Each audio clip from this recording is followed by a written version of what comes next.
민상병 저 여자 뭐야? 당장 쫓아내! 겨울밤 11시 707특임단 정문 앞. 한 여인이 위병소 앞에 섰습니다. 당직 병사는 그녀를 민간인으로 여기며 막아섰지만 그녀는 물러서지 않았습니다. 그녀가 찾는 것은 단 하나, 폐창고 어딘가에서 신음하고 있을 아들이었습니다. 전화기 너머로 들렸던 그 소리, 둔탁한 충격음과 비명. 하지만 아무도 몰랐습니다. 이 여인이 누구인지, 그리고 내일 아침이면 이 부대에 무슨 일이 벌어질지. 단 하룻밤 만에 모든 것이 뒤집힐 운명이었습니다.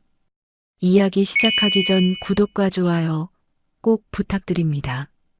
여러분은 지금 무엇을 하며 어디에서 듣고 계신지 지역 이름이나 장소를 댓글로 남겨주시면 그곳으로 행운이 가득 깃들길 바라겠습니다. 2019년 겨울 매서운 북풍이 휘몰아치는 경기도 이천의 707특임단 정문 앞에 군용 버스 한 대가 멈춰 섰습니다. 차체에 쌓인 눈이 바람에 날리며 하얀 가루가 되어 흩어졌고 버스 문이 열리자 차가운 공기가 실내로 밀려 들어왔습니다. 21살의 윤재훈 이병은 군장을 어깨에 메고 천천히 계단을 내려섰습니다. 그의 얼굴은 긴장으로 굳어 있었지만 눈빛만큼은 또렷했습니다. 재훈은 말수가 적고 혼자 있는 시간을 좋아하는 성격이었습니다. 그저 평범하게 군 생활을 마치고 싶다는 소박한 바람을 품고 있었습니다. 정문을 지나 본관 건물로 향하는 동안 재훈은 주변을 둘러보았습니다. 훈련장 뒤편으로는 낡은 건물들이 줄지어 서 있었고 멀리 보이는 체력 단련장에서는 몇몇 병사들이 구보를 하고 있었습니다. 눈이 쌓인 운동장은 고요했고 발자국 소리만이 차갑게 울렸습니다. 재훈은 막연한 찜찜함이 가슴 한편에 자리 잡는 것을 느꼈지만 그것이 무엇인지 정확히 알 수는 없었습니다. 행정반에서 간단한 전입 절차를 마치고 나자 재훈은 지원중대 생활관으로 안내받았습니다. 생활관 문을 열고 들어서는 순간 내부의 따뜻한 공기가 그를 반겼습니다. 하지만 그 따뜻함은 오래가지 않았습니다. 생활관 안쪽 구석, 난방이 제대로 닿지 않는 창가 자리가 재훈에게 배정되었기 때문입니다. 민철기 상병이 무심한 표정으로 그 자리를 가리키며 말했습니다. 신병은 저기. 짐 풀고 정리 끝나면 복도에서 대기해. 23살의 민철기는 키가 크고 어깨가 넓었습니다. 그가 팔짱을 낀 채 재훈을 내려다보는 시선에는 묘한 차가움이 담겨 있었습니다. 재훈은 고개를 끄덕이고 자리로 갔습니다. 창문 틈으로 찬바람이 스며들어왔고 그는 군장을 내려놓으며 작게 한숨을 내쉬었습니다. 옆 침상에서 다른 이병 한 명이 슬쩍 재훈을 바라보았지만 곧 시선을 피하며 자기 일에 집중했습니다. 그 순간 재훈은 이곳에서 자신이 환영받지 못한다는 것을 어렴풋이 느꼈습니다. 오후가 되자 전 인원이 체력 단련장으로 집합했습니다.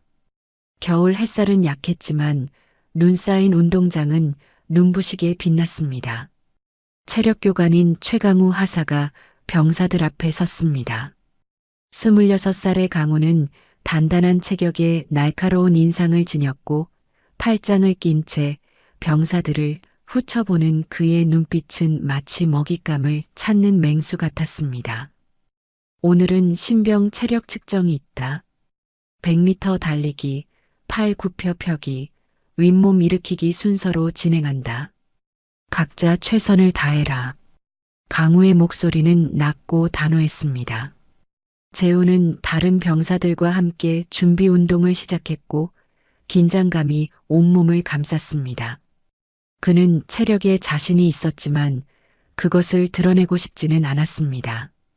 군대에서 튀는 것은 좋지 않다는 것을 훈련소에서 배웠기 때문입니다. 하지만 그의 바람과 달리 그날의 기록은 모든 것을 바꿔놓았습니다. 100m 달리기에서 재훈은 자신도 놀랄 만큼 빠른 속도로 결승선을 통과했습니다. 기록계가 들고 있던 스톱워치는 13.2초를 가리켰고 그것은 중대 내 최고 기록이었습니다. 상병과 하사들조차 넘지 못했던 기록을 갓 전입 온 이병이 깬 것입니다. 재훈은 숨을 고르며 고개를 숙였지만 주변의 시선이 따갑게 느껴졌습니다. 강우 하사는 기록표를 들여다보며 미세하게 눈살을 찌푸렸습니다. 그의 입가에는 씁쓸한 미소가 번졌고 그는 재훈을 한참 동안 바라보았습니다. 옆에 서 있던 민철기 상병이 작은 목소리로 속삭였습니다. 하사님, 저 신병 좀 빠르네요. 강우는 대답 대신 짧게 코웃음을 쳤습니다. 그의 머릿속에서는 이미 무언가가 돌아가고 있었습니다. 그는 재훈의 이름을 머릿속에 새겨 넣었고 그날 저녁 무엇을 해야 할지 계획하기 시작했습니다. 팔 굽혀 펴기와 윗몸 일으키기에서도 재훈은 중대 평균을 훨씬 웃도는 기록을 냈습니다. 그가 운동을 마치고 대열로 돌아올 때마다 다른 병사들은 애써 시선을 피했습니다.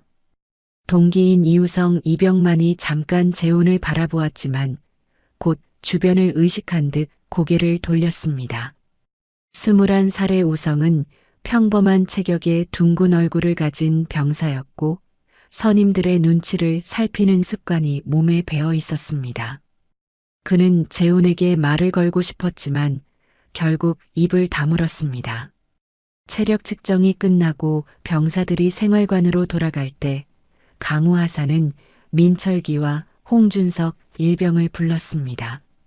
21살의 준석은 작은 체구에 날카로운 눈빛을 가진 병사였고 강우의 지시라면 무엇이든 실행하는 타입이었습니다. 세 사람은 체력 단련장 구석에 모여 섰고 강우는 낮은 목소리로 말했습니다.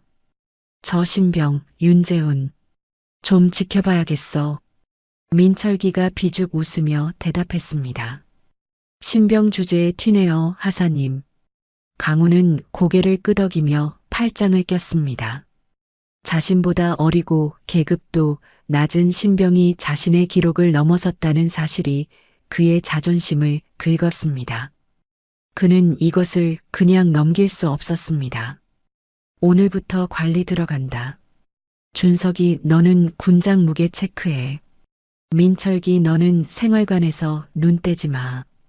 두 사람은 고개를 끄덕였고 강우는 재훈이 있는 쪽을 바라보며 차갑게 미소 지었습니다. 그 미소 속에는 앞으로 벌어질 일들에 대한 예고가 담겨 있었습니다. 저녁 식사 시간 재훈은 식판을 들고 배식대 앞에 섰습니다. 민철기가 배식을 담당하고 있었고 그는 재훈의 식판에 반찬을 담으며 일부러 양을 적게 담았습니다. 국자를 쥔 그의 손동작에는 사람을 내려보는 습관이 배어 있었습니다. 재훈은 아무 말 없이 식판을 받아들고 자리로 갔습니다.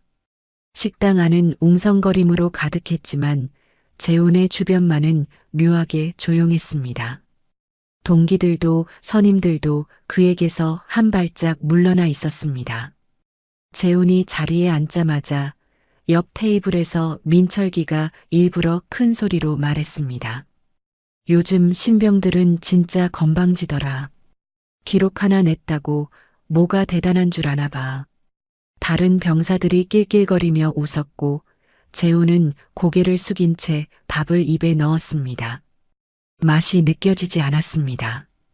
그는 빨리 식사를 마치고 자리를 떴고 식판을 반납대에 내려놓을 때 홍준석 일병이 스쳐 지나가며 작게 속삭였습니다. 신병, 오늘 저녁 조심해. 재훈의 등에 차가운 땀이 흘렀습니다. 그는 아무 대꾸도 하지 않고 생활관으로 돌아갔습니다. 생활관에 돌아온 재훈은 침상에 앉아 군화끈을 풀었습니다. 그때 강우 하사가 생활관 문을 열고 들어왔습니다. 그는 재훈을 향해 천천히 걸어왔고 재훈의 침상 앞에 멈춰 섰습니다. 윤재훈. 재훈은 벌떡 일어나 차렷 자세를 취했습니다. 네, 하사님. 강우는 재훈을 위아래로 훑어보며 말했습니다. 기록 냈으면 책임도 져야지. 내일부터 제대로 보자. 그 말을 남기고 강우는 돌아섰고 생활관 문이 쾅 하고 닫혔습니다. 재훈은 그 자리에 얼어붙은 채 서 있었고 주변의 다른 병사들은 모두 고개를 숙이고 있었습니다. 아무도 재훈을 바라보지 않았고 아무도 말을 걸지 않았습니다. 그날 밤 재훈은 침상에 누웠지만 잠이 오지 않았습니다. 찬바람이 창문 틈으로 계속 들어왔고 그는 이불을 턱까지 끌어올렸습니다. 생활관 불이 꺼지고 어둠이 내렸지만 그의 머릿속은 복잡했습니다. 강우 하사의 목소리가, 민철기의 비웃음이, 홍준석의 경고가 계속 맴돌았습니다. 재훈은 이제 확실히 느꼈습니다. 뭔가 분명히 잘못되고 있다는 것을요. 그는 주머니에서 중고폰을 꺼내 어머니에게 문자를 보냈습니다. 엄마, 잘 도착했어. 걱정 마. 짧은 문자였지만 재훈은 오랫동안 화면을 바라보았습니다. 그는 어머니에게 오늘 있었던 일들을 말하고 싶었지만 결국 아무 말도 하지 않았습니다. 어머니를 걱정시키고 싶지 않았기 때문입니다. 서울 용산구에 위치한 방첩사령부 관사에서 48살의 윤서령 방첩사령관은 아들의 문자를 받았습니다. 그녀는 육군 최연소 여군 방첩사령관으로 냉철한 판단력과 뛰어난 분석력으로 군 내부의 비리와 은폐 사건들을 다루어 온 인물이었습니다. 서령은 문자를 읽으며 미소 지었지만 그 미소는 오래가지 않았습니다. 오랜 경험이 그녀에게 무언가를 속삭이고 있었습니다. 아들의 문자는 너무 짧았고 너무 간결했습니다. 마치 무언가를 숨기는 것처럼 느껴졌습니다. 서령은 휴대폰을 내려놓고 창밖을 바라보았습니다. 눈이 내리고 있었고 어두운 하늘 아래 도시의 불빛들이 희미하게 빛나고 있었습니다. 그녀는 자신이 다루어 온 수많은 사건들을 떠올렸습니다. 군대라는 조직 안에서 벌어지는 폭력과 은폐, 그리고 침묵의 구조를 너무나 잘 알고 있었기 때문입니다. 서령은 허투루 넘길 수 없는 예감에 사로잡혔고 그 예감은 점점 커져만 갔습니다. 707특임단 생활관에서는 재훈이 조용히 눈을 감았습니다. 하지만 잠은 쉽게 오지 않았고 귓가에는 강우 하사의 마지막 말이 계속 울렸습니다.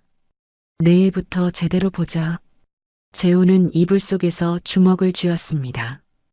겨울의 차가운 바람이 창문을 흔들었고 그 소리는 마치 경고처럼 들렸습니다. 그는 본능적으로 알고 있었습니다. 내일부터 모든 것이 달라질 것이라는 것을요. 다음 날 아침 기상 나팔 소리가 생활관을 가득 채웠습니다. 재훈은 어젯밤 제대로 잠을 이루지 못한 채 눈을 떴고 몸은 무겁고 머리는 멍했습니다. 하지만 그는 재빨리 침상을 정리하고 세면장으로 향했습니다. 다른 병사들도 분주하게 움직이고 있었지만 아무도 재훈에게 말을 걸지 않았습니다. 그는 세면대 앞에 서서 찬물로 얼굴을 씻으며 거울 속 자신을 바라보았습니다. 눈 밑에는 어두운 그림자가 드리워져 있었고 표정은 굳어 있었습니다. 아침 점호가 끝나고 훈련 준비를 위해 군장을 챙기는 시간이 되었습니다. 재훈은 자신의 군장을 들어 올리려다 깜짝 놀랐습니다. 어제보다 훨씬 무거웠기 때문입니다. 그는 군장을 열어 확인해 보려 했지만 홍준석 일병이 다가와 차가운 목소리로 말했습니다. 신병 뭐하냐? 빨리 준비 안 해? 재훈은 군장을 다시 메고 아무 말도 하지 않았습니다. 하지만 어깨에 가해지는 무게는 분명히 달랐고 그는 속으로 의문을 품었습니다. 군장 안에 무언가 추가된 것 같았지만 확인할 방법도 항의할 용기도 없었습니다. 오전 훈련은 구보로 시작되었습니다. 전 인원이 체력 단련장에 집합했고 강우 하사가 앞에 섰습니다. 그는 재훈을 향해 의미심장한 눈빛을 보냈고 입꼬리를 살짝 올렸습니다. 오늘은 5km 완전 군장 구보다. 나고자 없이 전원 완주하도록. 병사들은 일제히 출발했고 재훈은 무거운 군장을 메고 뛰기 시작했습니다. 처음에는 다른 병사들과 비슷한 속도로 달렸지만 시간이 지날수록 그의 호흡은 거칠어졌습니다. 군장이 어깨를 짓눌렀고 등에는 땀이 흘러내렸습니다. 2km 지점을 지날 무렵 재훈은 대열에서 점점 뒤처지기 시작했습니다. 민철기 상병이 재훈을 스쳐 지나가며 비웃듯 말했습니다.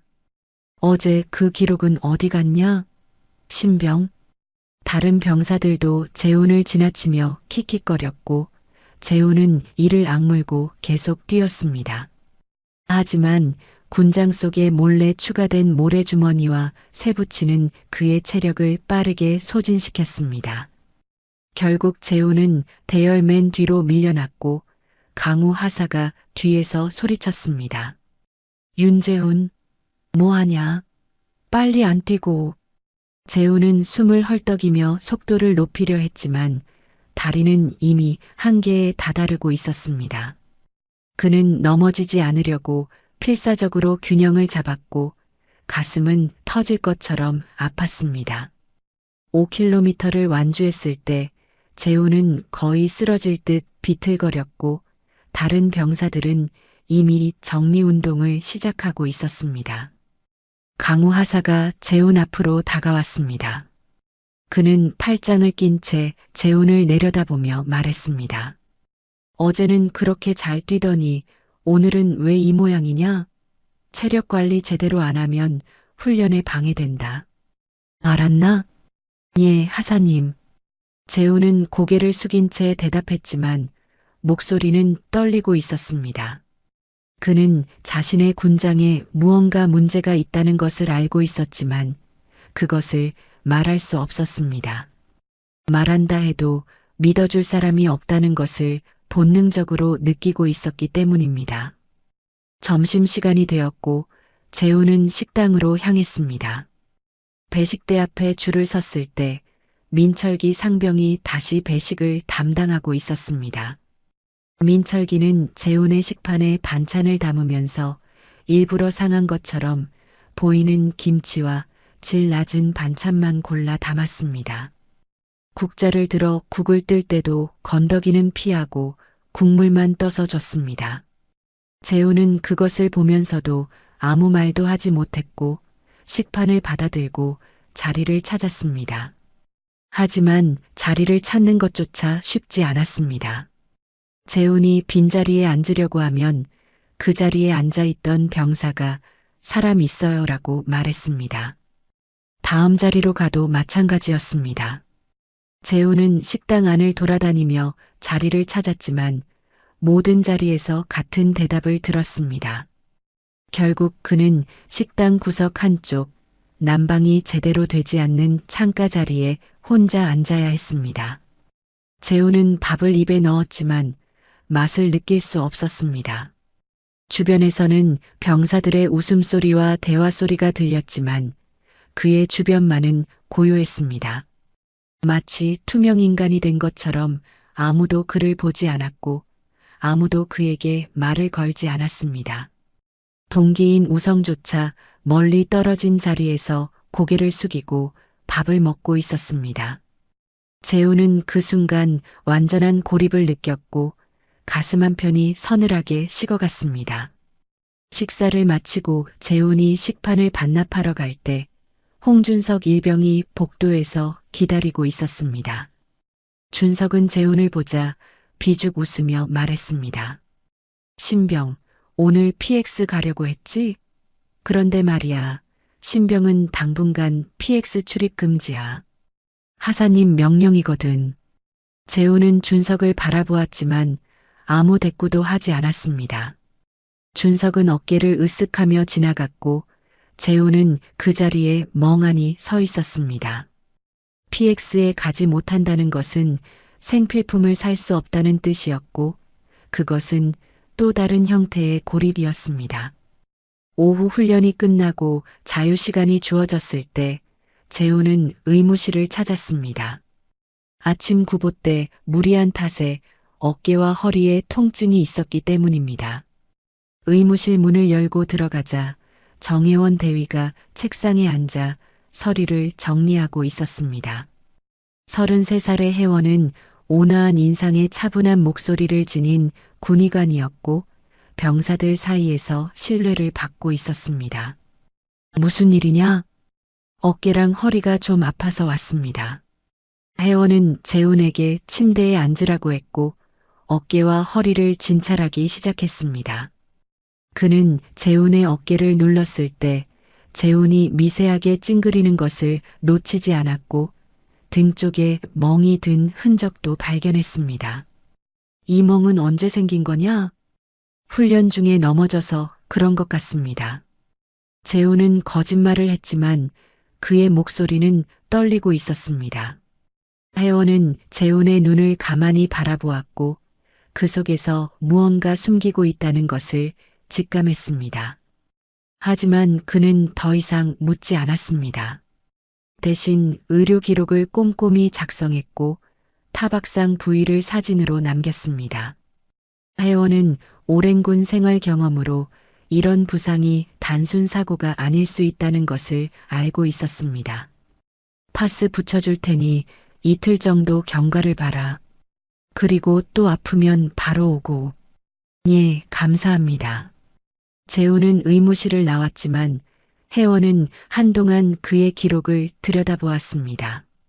그는 컴퓨터를 켜고 재훈의 의료 기록을 별도로 백업했습니다. 혹시 모를 상황에 대비하기 위해서였습니다.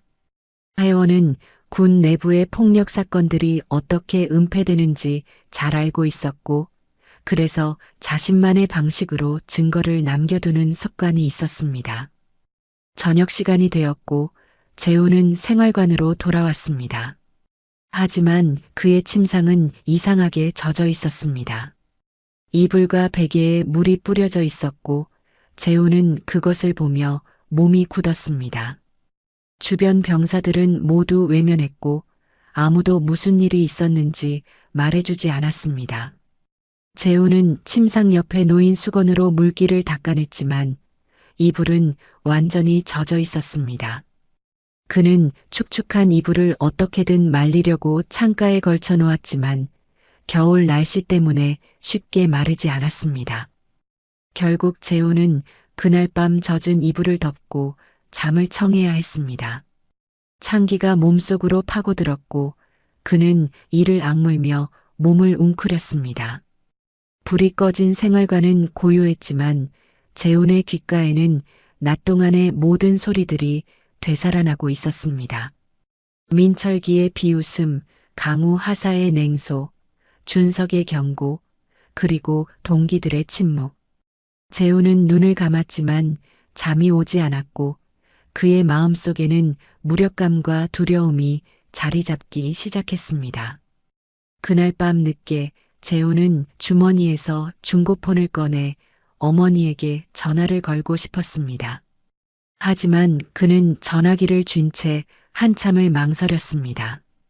무슨 말을 해야 할지 알 수 없었고 어머니에게 걱정을 끼치고 싶지 않았습니다. 결국 그는 전화기를 다시 주머니에 넣었고 어둠 속에서 조용히 눈물을 흘렸습니다. 용산의 방첩사령부 관사에서 서령은 늦은 밤까지 업무 보고서를 검토하고 있었습니다. 그녀의 책상 위에는 군 내 폭력 사건 관련 익명 제보서들이 쌓여 있었고 그녀는 그것들을 하나하나 꼼꼼히 읽어내려갔습니다. 그러다 문득 아들 생각이 났고 그녀는 휴대폰을 들어 재훈에게 전화를 걸려다 멈췄습니다. 밤늦은 시간이었고 아들을 깨우고 싶지 않았기 때문입니다. 하지만 서령의 마음속에는 이상한 예감이 점점 짙어지고 있었습니다. 아들의 마지막 문자가 너무 간결했고 목소리를 직접 듣지 못한 것이 계속 신경 쓰였습니다. 그녀는 창밖을 바라보며 깊은 한숨을 내쉬었고 눈이 내리는 겨울밤 풍경을 오랫동안 바라보았습니다. 707특임단 생활관에서는 재훈이 축축한 이불 속에서 몸을 떨고 있었습니다.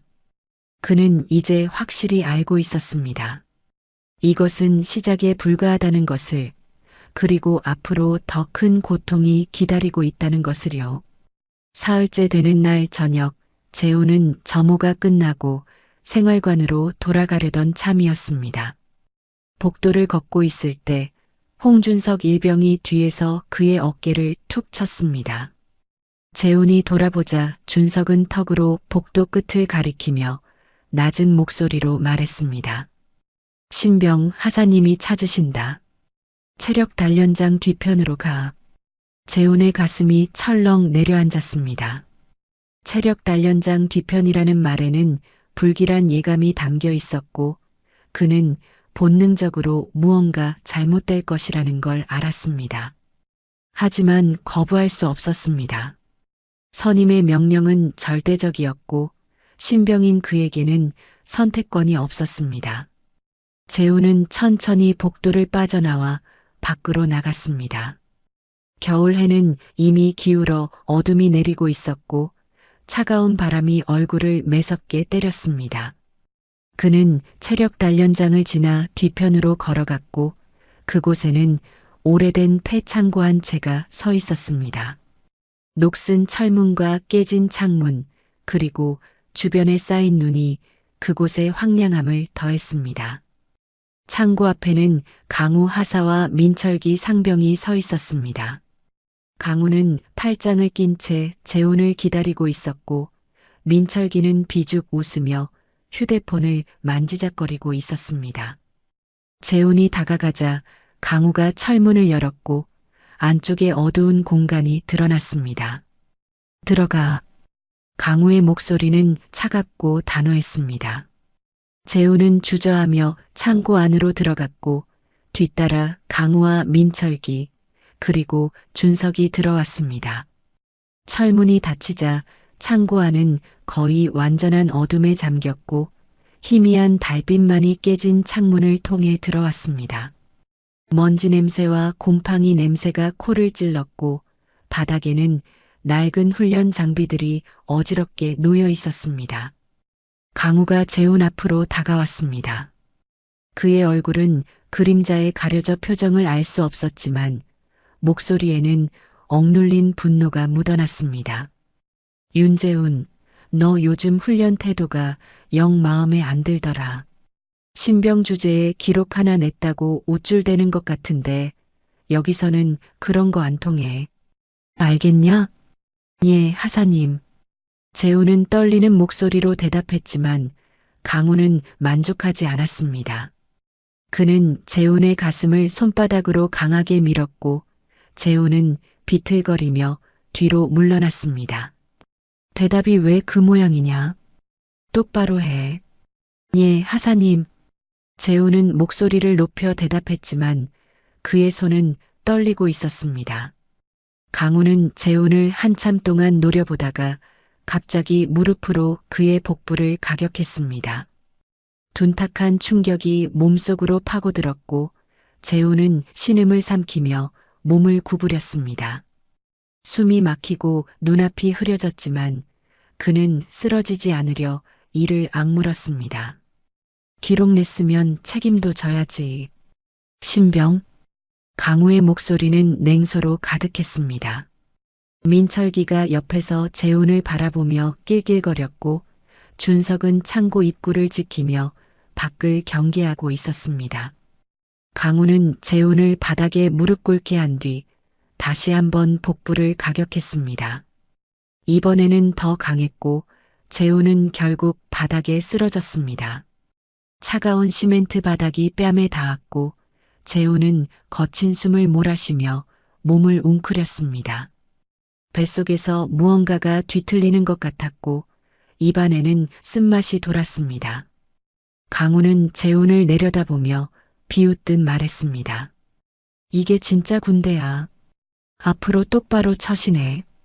강우는 재훈을 발로 가볍게 차고는 민철기에게 눈짓을 했습니다.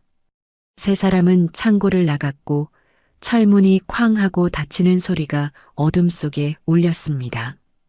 재훈은 한동안 바닥에 누워 움직이지 못했습니다. 온몸이 떨렸고 눈물이 볼을 타고 흘러내렸습니다. 하지만 그는 소리내어 울지 않았습니다.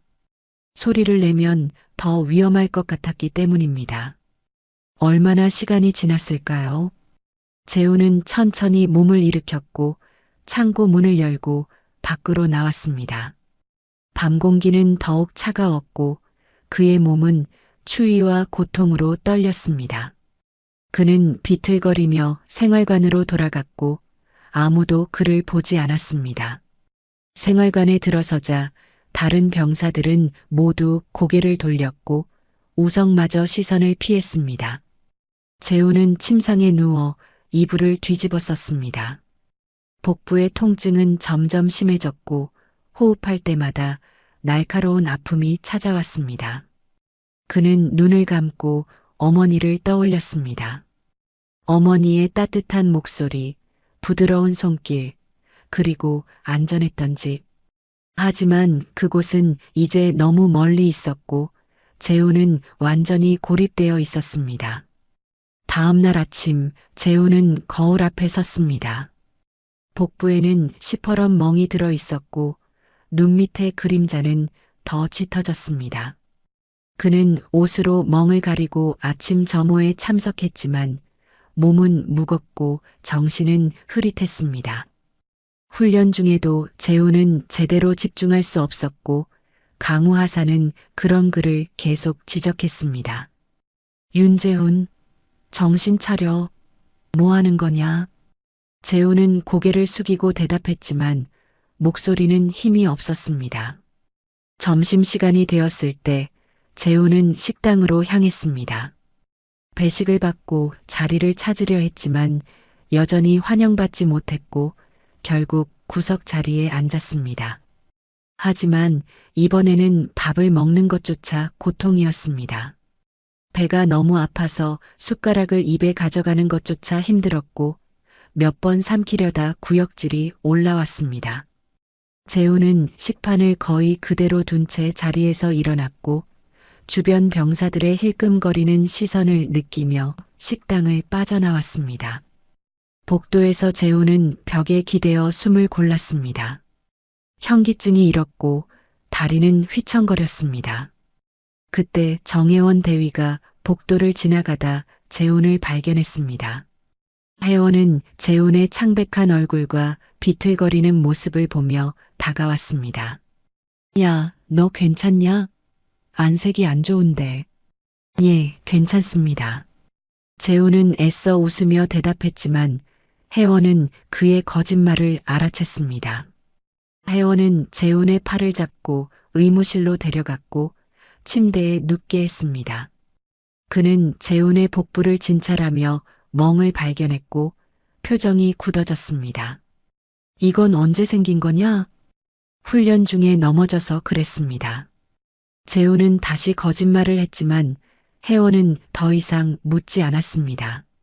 그는 멍의 위치와 크기를 기록하고 다시 사진을 찍었습니다. 이번 멍은 며칠 전에 봤던 멍과는 다른 위치에 있었고 명백히 외부 충격에 의한 것이었습니다. 혜원은 재훈을 바라보며 조용히 말했습니다. 혹시 무슨 일 있으면 나한테 말해. 알겠냐? 재훈은 고개를 끄덕였지만 입을 열지 않았습니다. 그는 혜원의 진심을 느꼈지만 동시에 두려움도 느꼈습니다. 말한다고 해서 상황이 나아질 것 같지 않았고 오히려 더 악화될 것 같았습니다. 재훈은 체념 속에서 괜찮습니다라고만 반복했고 혜원은 더 이상 강요하지 않았습니다. 그날 저녁 악역 3인조는 체력 단련장 구석에 모여 앉아 담배를 피우고 있었습니다. 강우는 담배 연기를 내뿜으며 말했습니다. 저 신병 제법 버티네. 입도 안 떼고. 민철기가 비죽 웃으며 대답했습니다. 저런 애들은 원래 끝까지 안 말해요. 찌질해서 그래요. 준석은 불편한 표정으로 담배를 비볐습니다. 그는 속으로 약간의 죄책감을 느끼고 있었지만 선임들 앞에서 그것을 드러낼 수는 없었습니다. 강우는 준석을 바라보며 말했습니다. 준석아, 내가 요즘 흔들리는 거 다 보여. 정신 똑바로 차려. 우리는 그냥 군기 잡는 거야. 알았냐? 예, 하사님. 준석은 고개를 숙이고 대답했지만 마음속 불편함은 사라지지 않았습니다. 세 사람은 담배를 끄고 각자의 자리로 돌아갔고 부대는 다시 고요해졌습니다. 그날 밤 재우는 침상에 누워 천장을 바라보았습니다. 복부의 통증은 여전했고 온몸은 피로로 무거웠습니다. 그는 주머니에서 중고폰을 꺼내 어머니의 번호를 바라보았습니다. 화면 속 번호는 익숙했지만 동시에 너무나 먼 것처럼 느껴졌습니다. 재우는 통화 버튼에 손가락을 올렸다가 다시 내렸습니다. 그리고 속으로 중얼거렸습니다. 다음번에는 진짜로 걸어야 할지도 모르겠어. 그 생각은 두려움과 절박함이 뒤섞인 것이었고 재우는 그것을 인정하고 싶지 않았지만 점점 더 강하게 느끼고 있었습니다. 그는 폰을 다시 주머니에 넣고 눈을 감았습니다. 용산의 방첩사령부 관사에서 서령은 책상 앞에 앉아 최근 접수된 익명 제보서들을 검토하고 있었습니다. 707특임단을 포함한 여러 부대에서 올라온 보고서들이었고 그중 일부는 반복되는 패턴을 보이고 있었습니다. 서령은 손가락으로 서류를 짚으며 생각에 잠겼습니다. 만약 이 패턴이 재훈이 있는 부대와 겹친다면 나는 방첩사령관으로 움직여야 한다. 그녀의 목소리는 낮고 단호했습니다. 서령은 더 이상 단순한 어머니가 아니었습니다. 그녀는 군 내부의 은폐와 폭력을 파헤치는 최고 책임자였고 만약 아들이 그 안에 있다면 주저없이 개입할 준비가 되어 있었습니다. 서령은 서류를 덮고 창밖을 바라보았습니다. 눈이 내리고 있었고 그녀의 예감은 점점 더 날카로워지고 있었습니다. 일주일이 지났습니다. 재훈에게는 끝없이 길고 고통스러운 시간이었습니다. 폐창고로 끌려가는 일은 이제 일상이 되었고 강우 하사와 민철기 상병, 홍준석 일병은 재훈을 점점 더 거칠게 다뤘습니다. 재훈의 몸은 멍투성이가 되었고 체중은 눈에 띄게 줄어들었습니다. 거울 속 자신의 얼굴은 더 이상 낯설지 않았습니다. 움푹 파인 눈, 창백한 피부, 그리고 생기를 잃은 표정. 그것이 이제 그의 일상이었습니다. 그날 저녁도 마찬가지였습니다. 저녁 점호가 끝나고 재훈이 생활관으로 돌아가려는 순간 민철기 상병이 복도에서 그를 가로막았습니다. 민철기는 비죽 웃으며 턱으로 뒤쪽을 가리켰고 재훈은 그 의미를 너무나 잘 알고 있었습니다. 신병 하사님 찾으신다. 어디로 가야 할지 알지? 재훈은 아무 대꾸도 하지 않았습니다. 그는 고개를 끄덕이고 천천히 복도를 빠져나갔습니다. 겨울밤은 더욱 추워졌고 바람은 날카롭게 얼굴을 핥히었습니다. 재훈은 체력 단련장 뒤편으로 걸어가며 주머니 속 중고폰을 만졌습니다. 그 작은 물건이 그에게 남은 유일한 연결고리였고 동시에 마지막 희망이었습니다. 폐창고 앞에는 강우 하사가 서 있었습니다. 그는 팔짱을 낀 채 재훈을 기다리고 있었고 옆에는 준석이 멀거니 서 있었습니다. 준석의 표정은 예전과 달리 불편해 보였지만 그는 아무 말도 하지 않았습니다. 강우가 철문을 열었고 재우는 주저없이 안으로 들어갔습니다. 이제 저항할 기운조차 남아있지 않았기 때문입니다. 창고 안은 여전히 어둡고 차가웠습니다. 강우가 재훈의 뒤를 따라 들어왔고 철문이 닫히는 소리가 울렸습니다. 재훈은 바닥에 무릎을 꿇었고 강우는 그의 뒤에 섰습니다. 윤재훈, 요즘 내가 좀 처지는 것 같더라. 훈련도 제대로 못 따라오고 그게 다 정신이 해이해서 그래. 오늘은 제대로 정리 좀 해주마. 강우의 목소리는 차가웠고 재훈은 몸을 떨었습니다. 그때 강우가 재훈의 등을 발로 차며 바닥에 쓰러뜨렸습니다.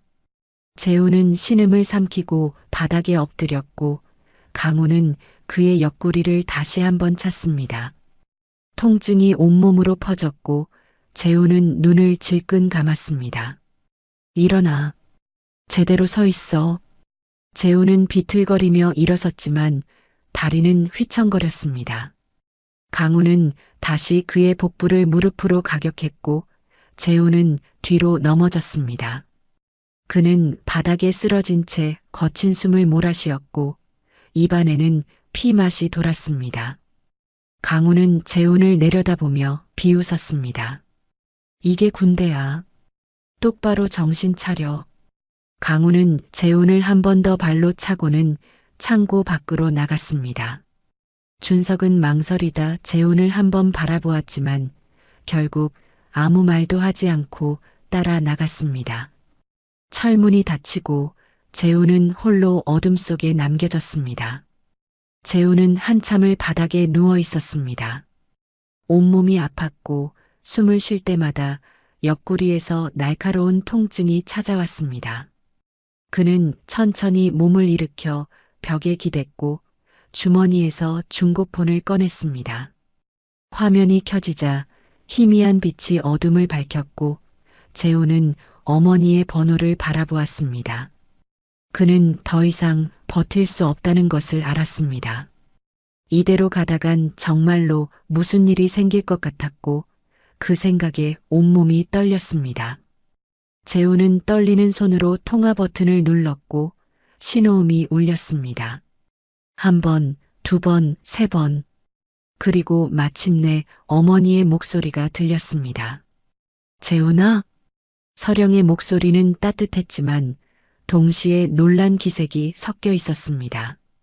밤늦은 시간에 아들이 전화를 걸어온 것은 이례적인 일이었기 때문입니다. 재훈은 입을 열려 했지만 목소리가 나오지 않았습니다. 그는 숨을 한 번 크게 들이마시고 떨리는 목소리로 말했습니다. 엄마나. 그 순간 창고 밖에서 발소리가 들렸습니다. 재훈은 깜짝 놀라 폰을 움켜쥐었고 철문이 다시 열리는 소리가 들렸습니다. 민철기 상병이 창고 안을 들여다보며 소리쳤습니다. 야, 신병. 거기서 뭐하냐? 휴대폰? 너 지금 뭐하는 거야? 재훈은 폰을 감추려 했지만 민철기는 이미 그것을 봤습니다. 민철기가 재훈에게 달려들었고 재훈은 본능적으로 몸을 웅크렸습니다. 민철기가 재훈의 손에서 폰을 빼앗으려 하는 순간 재훈은 필사적으로 저항했습니다. 나, 이거 내 거야. 재훈의 목소리는 절규에 가까웠고 민철기는 그런 재훈을 주먹으로 가격했습니다. 둔탁한 소리와 함께 재훈은 바닥에 쓰러졌고 폰은 그의 손에서 미끄러져 나갔습니다. 민철기가 폰을 집어들었고 화면에는 여전히 통화 중이라는 표시가 떠 있었습니다. 휴대폰 가지고 있었네? 너 죽을래? 민철기는 폰을 바닥에 내던졌고 화면이 깨지며 통화가 끊겼습니다. 그는 재훈을 한 번 더 발로 차고는 창고 밖으로 나갔습니다. 재훈은 바닥에 쓰러진 채 깨진 폰을 바라보았습니다. 화면은 꺼져 있었고 어머니의 목소리는 더 이상 들리지 않았습니다. 재우는 눈물을 흘리며 폰을 집어들었지만 그것은 이미 작동하지 않았습니다. 용산의 방첩사령부 관사에서 서령은 휴대폰을 귀에 대고 있었습니다. 통화가 갑자기 끊기기 전 그녀는 아들의 떨리는 목소리와 뒤에서 들려오는 고함 소리, 그리고 둔탁한 충격음을 들었습니다. 서령의 얼굴은 순간적으로 굳어졌고 그녀는 전화기를 내려다보았습니다. 화면에는 통화 종료라는 글자만 떠 있었습니다. 서령은 다시 전화를 걸었지만 신호는 연결되지 않았습니다. 한 번, 두 번, 세 번. 계속해서 전화를 걸었지만 결과는 같았습니다. 서령은 휴대폰을 책상 위에 내려놓고 깊은 숨을 들이마셨습니다. 그녀의 머릿속에서는 아들의 마지막 말이 계속 맴돌았습니다. 엄마나. 그 목소리에는 절망과 두려움, 그리고 마지막 도움 요청이 담겨 있었습니다. 서령은 오랜 경험으로 그 상황이 단순한 사고가 아니라는 것을 직감했습니다. 그녀는 코트와 차량 키를 집어들고 관사를 나섰습니다. 단 1초의 망설임도 없었습니다. 그녀는 더 이상 어머니가 아니었습니다. 그녀는 방첩사령관이었고 이 사건을 직접 파헤칠 준비가 되어 있었습니다. 서령은 차에 시동을 걸고 707특임단을 향해 출발했습니다. 밤은 깊었고 도로는 한산했습니다. 하지만 그녀의 머릿속은 복잡했습니다. 아들의 마지막 목소리, 뒤에서 들린 고함, 그리고 충격음. 그 모든 것이 하나의 그림을 그리고 있었고 서령은 그것을 정확히 알고 있었습니다. 이것은 조직적인 폭력이었고 은폐가 이루어지고 있었습니다. 차 안에서 서령은 김성우 준장에게 전화를 걸었습니다. 53살의 성우는 방첩사령부 부사령관으로 서령의 오른팔이자 가장 신뢰하는 참모였습니다. 전화벨이 몇 번 울린 후 성우의 목소리가 들렸습니다. 예, 사령관님. 성우, 지금 당장 감찰팀 비상 대기시켜. 707특임단 관련해서 즉시 움직여야 할 상황이 생겼어. 알겠습니다. 구체적인 사항은요? 내가 도착하는 대로 브리핑하겠어. 일단 대기 상태 유지하고 누구에게도 말하지 마. 예, 사령관님. 서령은 전화를 끊고 악셀을 밟았습니다. 차는 어둠 속을 가르며 빠르게 달렸고 서령의 얼굴은 냉정하게 굳어 있었습니다. 그녀는 아들의 마지막 숨소리가 계속 머릿속에 울렸지만 감정을 억눌렀습니다. 지금은 냉철한 판단이 필요한 순간이었고 그녀는 그것을 잘 알고 있었습니다. 707특임단 폐창고에서 재호는 바닥에 쓰러진 채 깨진 폰을 손에 쥐고 있었습니다. 그는 마지막 힘을 짜내어 몸을 일으켰고 창고 밖으로 비틀거리며 걸어 나왔습니다. 밤하늘에는 눈이 내리고 있었고 차가운 눈송이가 그의 얼굴에 닿았습니다. 재호는 생활관으로 돌아가는 길에 멈춰서서 하늘을 올려다보았습니다. 눈물이 흘러내렸지만 그는 더 이상 울지 않았습니다. 그는 이제 알고 있었습니다. 전화는 끊겼지만 어머니는 들었을 것입니다. 그리고 어머니는 올 것입니다. 재우는 그 희망에 매달리며 천천히 생활관으로 걸어갔습니다. 온몸이 아팠지만 그는 쓰러지지 않으려 이를 악물었습니다. 눈은 계속 내렸고 재훈의 발자국은 하얀 눈 위에 조용히 새겨졌습니다. 그날 밤 707특임단은 고요했지만 폭풍이 몰려오고 있었습니다. 서령은 부대를 향해 달리고 있었고 재훈은 생활관 침상에서 의식을 잃지 않으려 눈을 뜨고 있었습니다. 1막이 끝나고 2막이 시작되려는 순간이었습니다. 서령은 707특임단 정문에 도착했습니다. 시간은 밤 11시가 넘어 있었고 위병소에는 당직 병사 2명이 서 있었습니다. 서령은 차에서 내려 천천히 위병소로 걸어갔고 당직 병사 중 한 명이 그녀를 보며 경계하는 눈빛을 보냈습니다. 민간인 출입 금지입니다. 돌아가십시오. 22살의 당직 병사는 예의 바르지만 단호한 목소리로 말했습니다. 서령은 그를 가만히 바라보았고 코트 안쪽 주머니에서 군 신분증을 꺼내 보여주었습니다. 하지만 그녀는 자신의 직책을 밝히지 않았습니다. 신분증에는 그녀의 사진과 이름만 나와 있었고 계급장은 보이지 않았습니다. 긴급 상황으로 들어가야 합니다. 협조 부탁드립니다. 당직 병사는 신분증을 확인했지만 여전히 의심스러운 표정이었습니다. 그는 상급자에게 보고하려 했지만 서령의 차가운 눈빛이 그를 멈추게 했습니다. 서령은 더 이상 기다리지 않고 위병소를 지나쳐 부대 안으로 들어갔고 당직 병사는 그녀를 막을 용기가 나지 않았습니다. 서령은 부대 배치도를 머릿속으로 떠올리며 체력 단련장 방향으로 걸었습니다.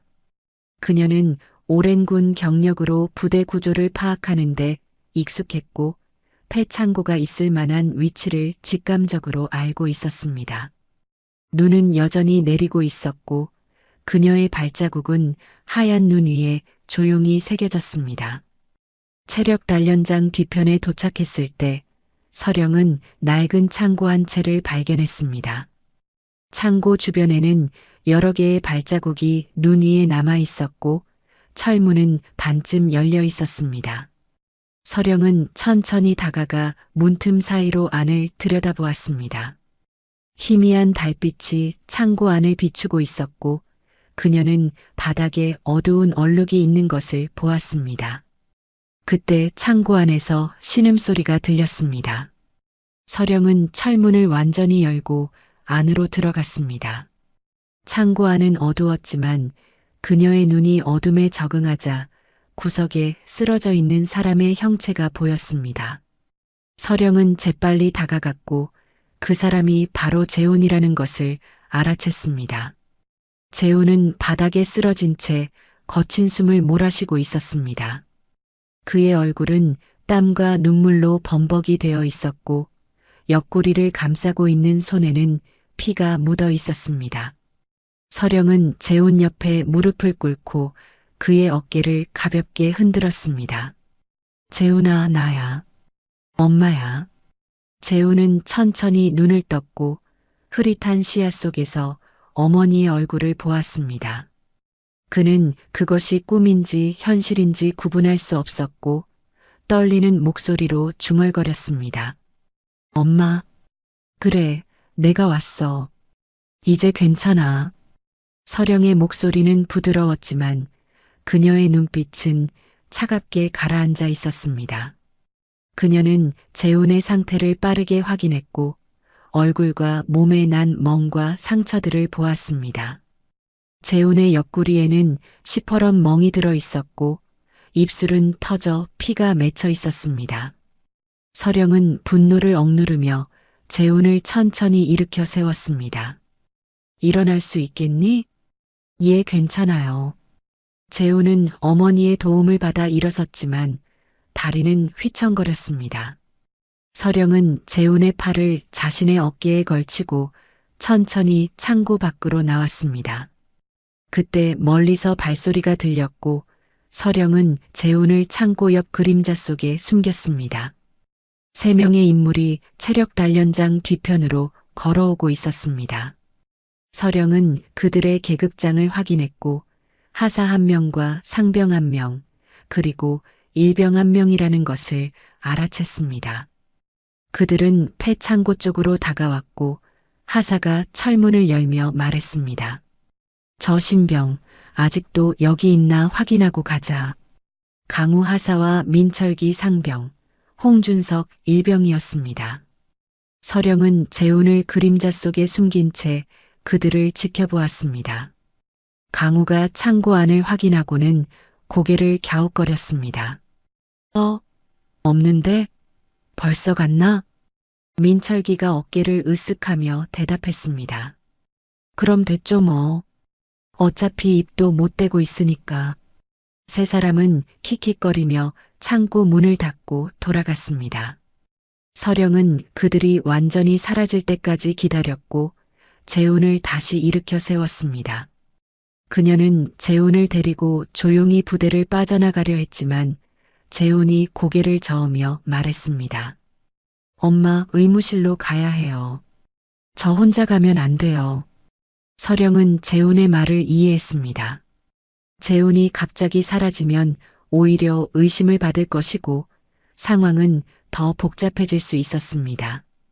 서령은 고개를 끄덕이고 재훈을 의무실로 데려갔습니다.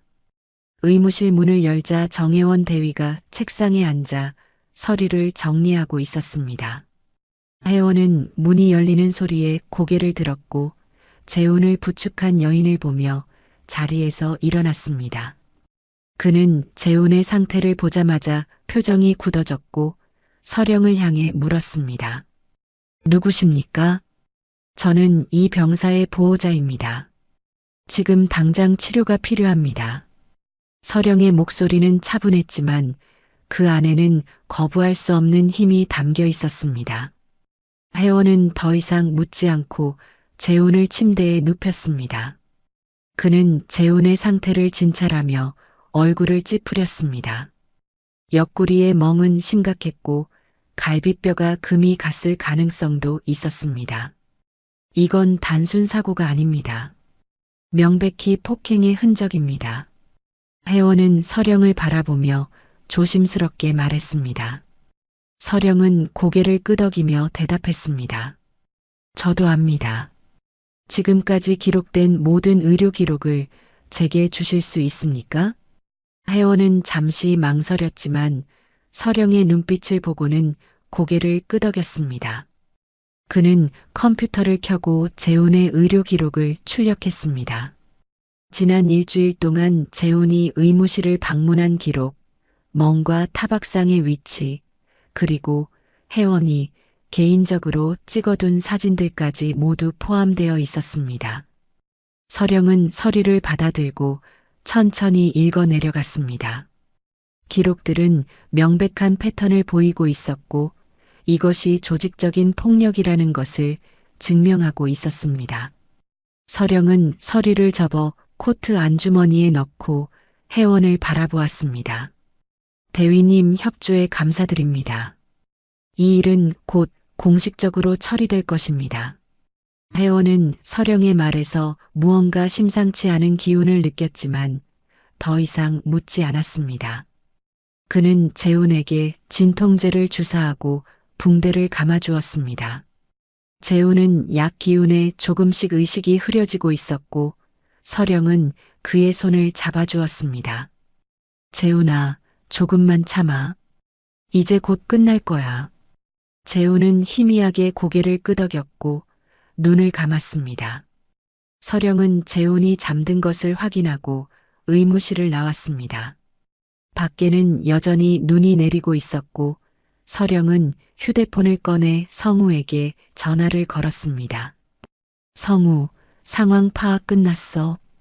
감찰팀 즉시 출동시켜 707특임단 지원중대를 대상으로 전면 조사 들어간다. 알겠습니다, 사령관님. 지금 바로 출발하겠습니다. 서령은 전화를 끊고 체력단련장 뒤편의 폐창고를 다시 바라보았습니다. 그녀의 눈빛은 차갑게 가라앉아 있었고 입가에는 미세한 미소가 번졌습니다. 하지만 그것은 따뜻한 미소가 아니었습니다. 그것은 사냥꾼이 먹잇감을 발견했을 때 짓는 미소였습니다. 서령은 창고 안으로 다시 들어가 바닥의 얼룩들을 사진으로 찍었고 벽에 난 흔적들도 기록했습니다. 그녀는 구석에 떨어진 재훈의 깨진 휴대폰도 발견했고 그것을 조심스럽게 주머니에 넣었습니다. 모든 증거를 확보한 서령은 창고를 나와 부대 본관 쪽으로 걸어갔습니다. 그녀는 이제 더 이상 숨을 필요가 없었습니다. 증거는 충분했고 아들의 상태도 확인했습니다. 이제 남은 것은 공식적인 절차뿐이었습니다. 서령은 본관 건물 앞에 서서 밤하늘을 올려다보았습니다. 눈은 계속 내렸고 그녀의 어깨 위에 하얀 눈송이가 쌓였습니다. 이제 시작이다. 서령은 낮은 목소리로 중얼거리며 본관 건물로 들어갔습니다. 그녀의 뒤로 눈발이 휘날렸고 707특임단은 곧 폭풍을 맞이할 준비를 해야 했습니다. 방첩사령관 윤서령이 움직이기 시작했기 때문입니다. 다음 날 아침 707특임단은 여느 때처럼 기상 나팔 소리로 시작되었습니다. 하지만 오늘은 뭔가 달랐습니다. 생활관 복도에는 평소와 다른 긴장감이 감돌았고 병사들은 서로 눈치를 보며 속삭였습니다. 밤사이 의무실에서 무슨 일이 있었다는 소문이 퍼지고 있었고 재훈이 여전히 의무실에 있다는 사실도 알려졌습니다. 강우 하사는 아침 점호를 마치고 민철기와 준석을 따로 불렀습니다. 세 사람은 체력 단련장 구석에 모여 섰고 강우의 얼굴은 어두웠습니다. 어젯밤에 누가 의무실에 왔다던데 들었냐? 민철기가 고개를 끄덕이며 대답했습니다. 예, 들었습니다. 신병 보호자라고 하던데요. 여자였다고 하더라고요. 강우는 인상을 찌푸리며 담배에 불을 붙였습니다. 그는 담배 연기를 깊이 들이마시고 천천히 내뿜으며 생각에 잠겼습니다. 준석은 불안한 표정으로 두 사람을 바라보았고 그의 손은 떨리고 있었습니다. 하사님, 이거 큰일 나는 거 아닙니까? 강우가 준석을 날카롭게 쳐다보았습니다. 입 다물어. 우리는 아무것도 안 했어. 그냥 군기 잡은 거야. 알았지? 예, 하사님. 세 사람은 서로 눈을 마주쳤지만 모두의 얼굴에는 불안이 가득했습니다. 그들은 이제 상황이 자신들의 통제를 벗어나고 있다는 것을 느끼고 있었습니다. 같은 시각 의무실에서는 서령이 재훈 옆에 앉아 있었습니다. 재훈은 진통제 덕분에 밤새 잠을 잘 수 있었고 아침에 눈을 떴을 때 어머니가 여전히 곁에 있는 것을 보고 안도했습니다. 서령은 재훈의 손을 잡으며 조용히 물었습니다. 재훈아, 이제 말해줄 수 있겠니? 누가 언제부터 어떻게 했는지. 재훈은 잠시 망설였지만 어머니의 단단한 눈빛을 보며 고개를 끄덕였습니다. 그는 떨리는 목소리로 지난 일주일 동안 있었던 모든 일들을 이야기하기 시작했습니다. 체력 기록을 냈던 첫날부터 군장 조작, 식사 배제, PX 금지, 그리고 폐 창고에서의 반복된 폭행까지. 재훈의 목소리는 중간중간 끊겼지만 서령은 조용히 듣고 있었습니다. 서령은 재훈의 이야기를 들으며 노트에 하나하나 기록했습니다. 날짜, 시간, 장소, 가해자들의 이름과 계급, 그리고 구체적인 행위들. 그녀는 감정을 철저히 억누르고 방첩사령관으로서 증거를 수집하고 있었습니다. 재훈이 이야기를 마쳤을 때 서령은 노트를 덮고 재훈의 손을 꽉 잡아주었습니다. 잘했어. 이제 내가 처리할게. 그때 의무실 문이 열리고 정혜원 대위가 들어왔습니다. 혜원은 서령을 보며 조심스럽게 말했습니다. 저 소대장님이 오셨습니다. 재훈 이병의 상태를 확인하러 오셨다고 하는데요. 서령은 고개를 끄덕이고 자리에서 일어났습니다. 잠시 후 박도연 중위가 의무실로 들어왔습니다. 31살의 도연은 단정한 외모에 진중한 인상을 지닌 소대장이었고 그는 재훈을 보자 표정이 굳어졌습니다. 윤재훈 이병 괜찮은가? 예, 소대장님. 괜찮습니다. 도연은 재훈을 한참 바라보다가 서령 쪽으로 시선을 돌렸습니다. 서령은 도연을 가만히 바라보았고 도연은 그녀의 눈빛에서 범상치 않은 기운을 느꼈습니다. 보호자이십니까? 네, 그렇습니다. 재훈 이병이 어떻게 다친 건지 아십니까? 서령은 잠시 침묵했다가 조용히 대답했습니다. 압니다. 그리고 중이님도 아시지 않습니까? 도연의 얼굴이 굳어졌습니다. 서령의 말은 직접적이었고 도연은 그 의미를 정확히 이해했습니다. 그는 입술을 깨물며 시선을 피했고 서령은 그런 그를 차갑게 바라보았습니다. 중이님, 조직의 눈치를 보는 것도 이해합니다. 하지만 이제는 선택해야 할 때입니다. 진실편에 설 것인지 아니면 은폐에 가담할 것인지. 도연은 서령의 말에 몸을 떨었습니다. 그는 지난 일주일 동안 재훈의 상태를 보며 뭔가 이상하다고 느꼈지만 간부들의 눈치를 보며 외면했습니다. 하지만 이제 그것이 잘못이었다는 것을 깨달았습니다. 도연은 깊은 한숨을 내쉬고 고개를 숙였습니다. 죄송합니다. 제가 더 일찍 알아챘어야 했는데. 서령은 도연의 사과를 받고 고개를 끄덕였습니다. 그녀는 도연이 아기가 있는 사람은 아니라는 것을 알았고 단지 조직의 압력에 눌려 있었을 뿐이라는 것도 이해했습니다. 중이님, 지금부터라도 협조해 주시면 됩니다. 재훈 이병에 대한 훈련 기록과 생활관 일지를 모두 제출해 주십시오. 알겠습니다. 도연은 의무실을 나가며 복잡한 표정을 지었습니다. 그는 이제 자신이 증인이 될 것이라는 것을 알았고 그것이 자신의 군 생활에 어떤 영향을 미칠지 걱정되었습니다. 하지만 동시에 마음 한편으로는 안도감도 느꼈습니다. 더 이상 외면하지 않아도 된다는 것이 오히려 편안하게 느껴졌기 때문입니다. 오후가 되자 서령은 부대 행정실을 찾았습니다. 그녀는 재훈의 훈련 기록과 생활관 일지를 요청했고 행정병은 서류를 찾아 건네주었습니다. 서령은 서류를 받아들고 천천히 읽어 내려갔습니다. 하지만 이상한 점이 있었습니다. 폐창고 사용 기록이 전혀 없었고 지난 일주일 동안의 생활관 일지 중 일부 페이지가 누락되어 있었습니다. 서령은 행정병을 바라보며 물었습니다. 이 기록들 원본이 맞습니까? 예, 그렇습니다. 그럼 폐창고 사용 기록은 어디 있죠? 행정병은 당황한 표정으로 컴퓨터를 확인했지만 기록은 없었습니다.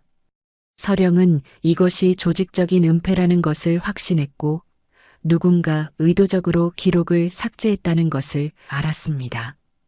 그녀는 서류를 챙기고 행정실을 나왔습니다. 서령은 휴대폰을 꺼내 성우에게 전화를 걸었습니다. 성우, 지금 즉시 방첩 라인 비공식 가동시켜. 707특임단 내부 서버 접속해서 삭제된 로그 파일 전부 복구해. 알겠습니다, 사령관님. 어느 정도 시간이 필요합니다. 최대한 빨리. 그리고 CCTV 영상도 확보해. 체력 단련장 주변과 생활관 복도 영상 전부 다. 예, 지금 바로 작업하겠습니다. 서령은 전화를 끊고 부대 본관 건물 밖으로 나왔습니다. 겨울 햇살은 차가웠고 그녀는 코트깃을 여미며 생각에 잠겼습니다. 이 사건은 단순히 악역 3인조만의 문제가 아니었습니다. 기록 삭제와 은폐는 더 높은 곳에서 이루어진 것이고 그것은 부대 전체의 문제였습니다. 저녁이 되자 성우로부터 전화가 왔습니다. 사령관님, 복구 작업 완료했습니다. 삭제된 CCTV 로그와 생활관 일지 파일 전부 확보했습니다. 좋아. 그걸 바탕으로 타임라인 정리해서 보고서 작성해. 그리고 내일 아침 7시까지 707특임단 지휘관실로 감찰팀 전원 출동시켜. 예, 사령관님. 서령은 전화를 끊고 의무실로 돌아갔습니다. 재훈은 침대에 누워 천장을 바라보고 있었고 서령이 들어오자 고개를 돌렸습니다. 엄마, 어떻게 됐어요?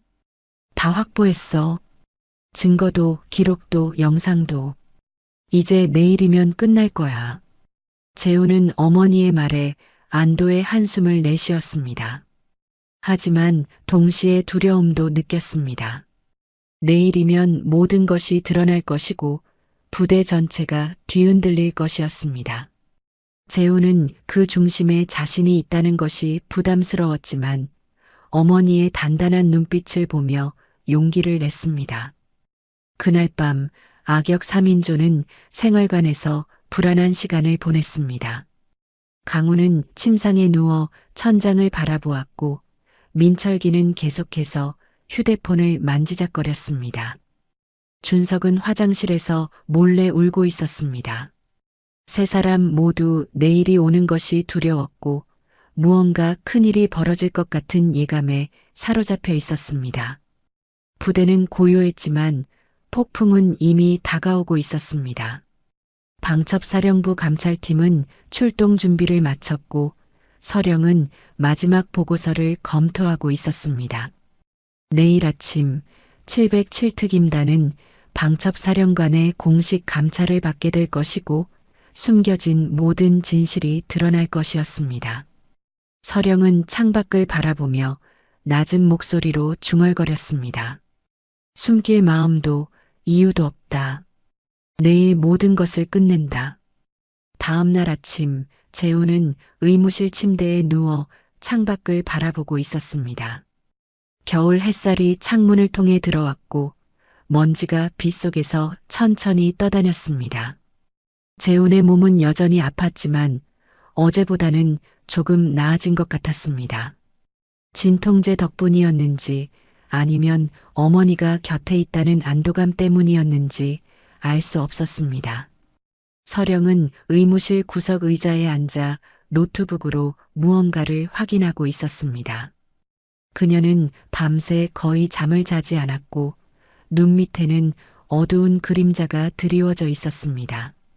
하지만 그녀의 눈빛은 여전히 날카로웠고 손가락은 키보드 위를 빠르게 움직이고 있었습니다.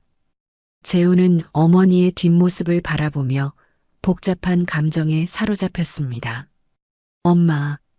재훈의 목소리에 서령이 고개를 돌렸습니다.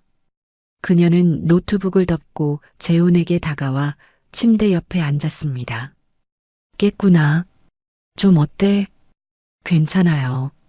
근데 엄마, 나 때문에 이러지 마요. 재훈의 목소리는 떨렸고 눈에는 눈물이 고였습니다.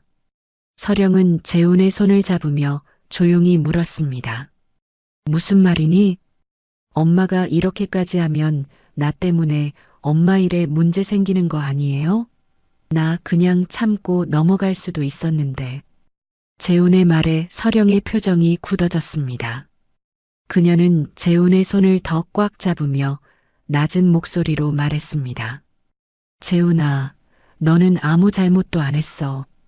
이건 내 잘못이 아니야. 그리고 나는 내 엄마이기 전에 방첩사령관이야. 이런 일을 바로잡는 게 내 일이고 내 책임이야. 하지만은 없어. 재훈아, 내가 참고 넘어간다고 해서 이 문제가 사라지는 게 아니야. 오히려 더 많은 사람들이 다칠 거야. 너 다음에는 또 다른 신병이 희생될 거고 그 다음에는 또 다른 누군가가 고통받을 거야. 서령의 목소리는 단호했지만 그 속에는 떨림이 섞여 있었습니다. 재훈은 어머니의 눈을 바라보았고 그 안에서 억눌린 감정을 보았습니다. 서령은 냉정한 방첩사령관이었지만 동시에 아들의 고통을 지켜봐야 했던 어머니이기도 했습니다. 그 두 역할 사이에서 그녀는 얼마나 힘들었을까요? 엄마 미안해요. 진작 말했어야 했는데. 재훈의 목소리가 터져나왔고 눈물이 볼을 타고 흘러내렸습니다.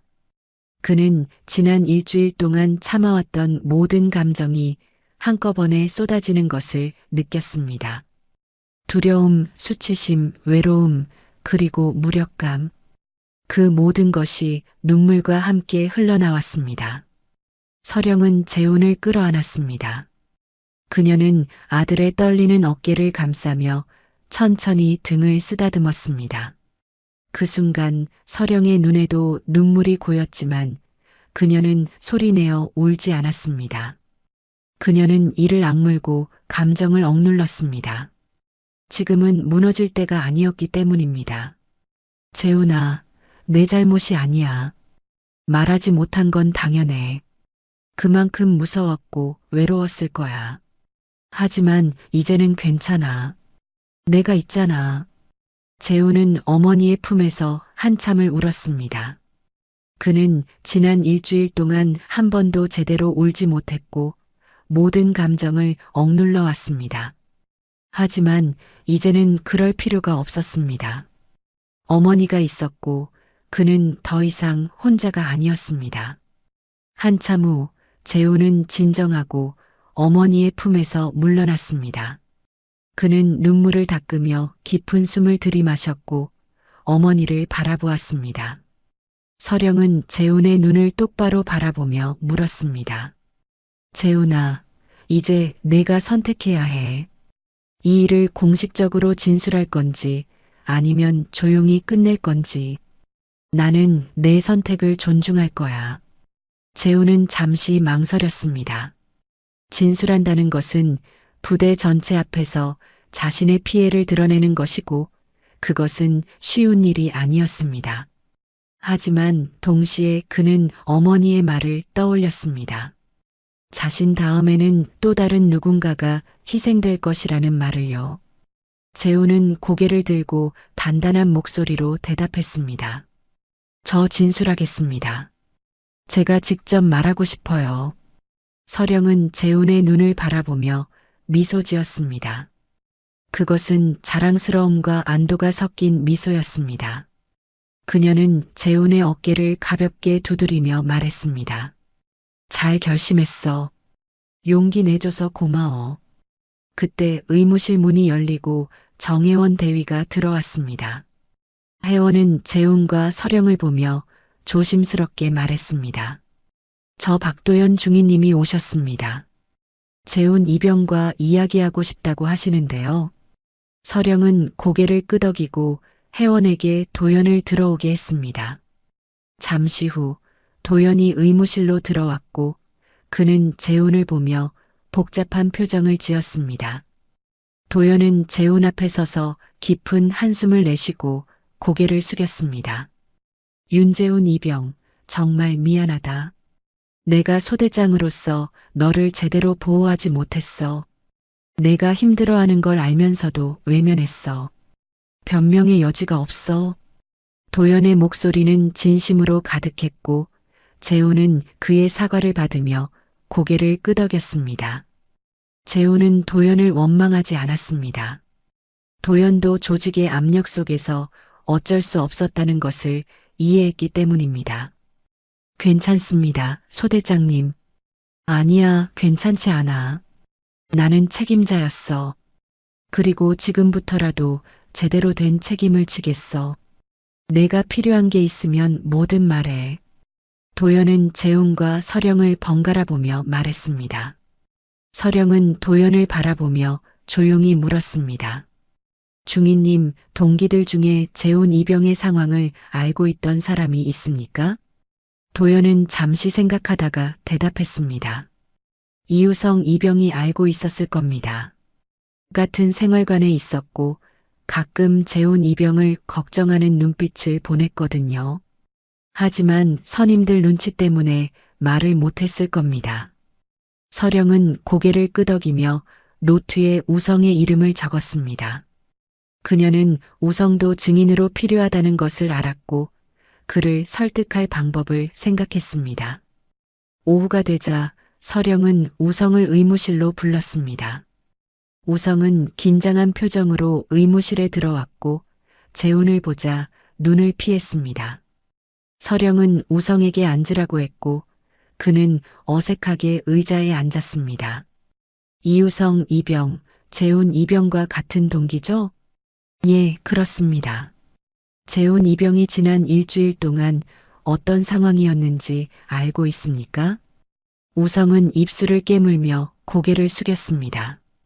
그는 대답하고 싶지 않았지만 서령의 단호한 눈빛을 보며 결국 입을 열었습니다. 알고 있었습니다. 선임들이 재훈이를 괴롭히는 걸 봤습니다. 하지만 저도 무서워서 아무 말도 못했습니다. 우성의 목소리는 떨렸고 눈에는 죄책감이 가득했습니다. 서령은 우성을 바라보며 조용히 말했습니다. 이우성 이병, 내 잘못이 아니야. 무서워서 말 못한 건 당연해. 하지만 지금이라도 진실을 말해줄 수 있겠니? 내 증언이 필요해. 우성은 재훈을 바라보았고 재훈은 조용히 고개를 끄덕였습니다. 우성은 깊은 숨을 들이마시고 결심한 표정으로 대답했습니다. 예, 말씀드리겠습니다. 제가 본 것, 들은 것 전부 말씀드리겠습니다. 서령은 우성의 진술을 받으며 노트에 기록했습니다. 우성은 지난 일주일 동안 목격한 모든 일들을 이야기했고 그의 증언은 재훈의 진술과 정확히 일치했습니다. 서령은 우성의 진술을 마치고 그를 바라보며 말했습니다. 잘했어. 용기 내줘서 고마워. 우성은 재훈에게 다가가 조심스럽게 말했습니다. 재훈아, 정말 미안해. 내가 더 일찍 도와줬어야 했는데. 재훈은 우성의 손을 잡으며 고개를 저었습니다. 괜찮아. 내 잘못이 아니야. 그리고 지금이라도 도와줘서 고마워. 두 사람은 서로를 바라보며 조용히 미소 지었습니다.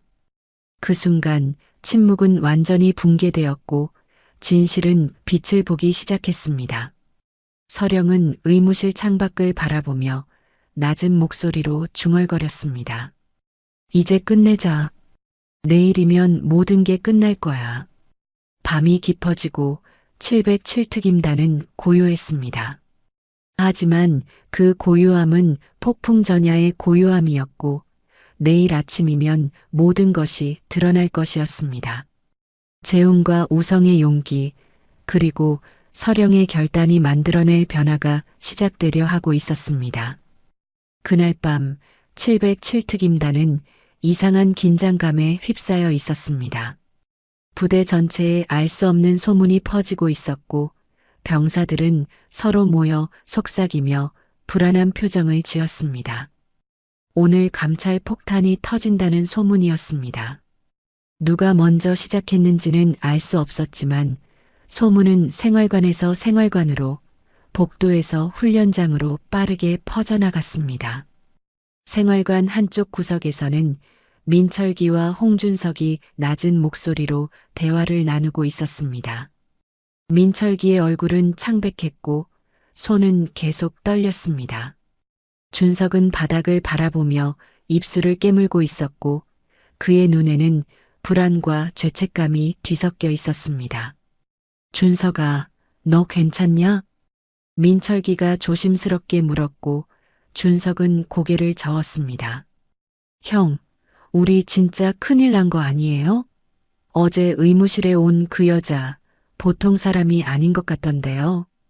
입 다물어. 우리는 아무것도 안 했어. 그냥 군기 잡은 거라고. 민철기의 목소리는 떨렸고 그의 말에는 확신이 없었습니다.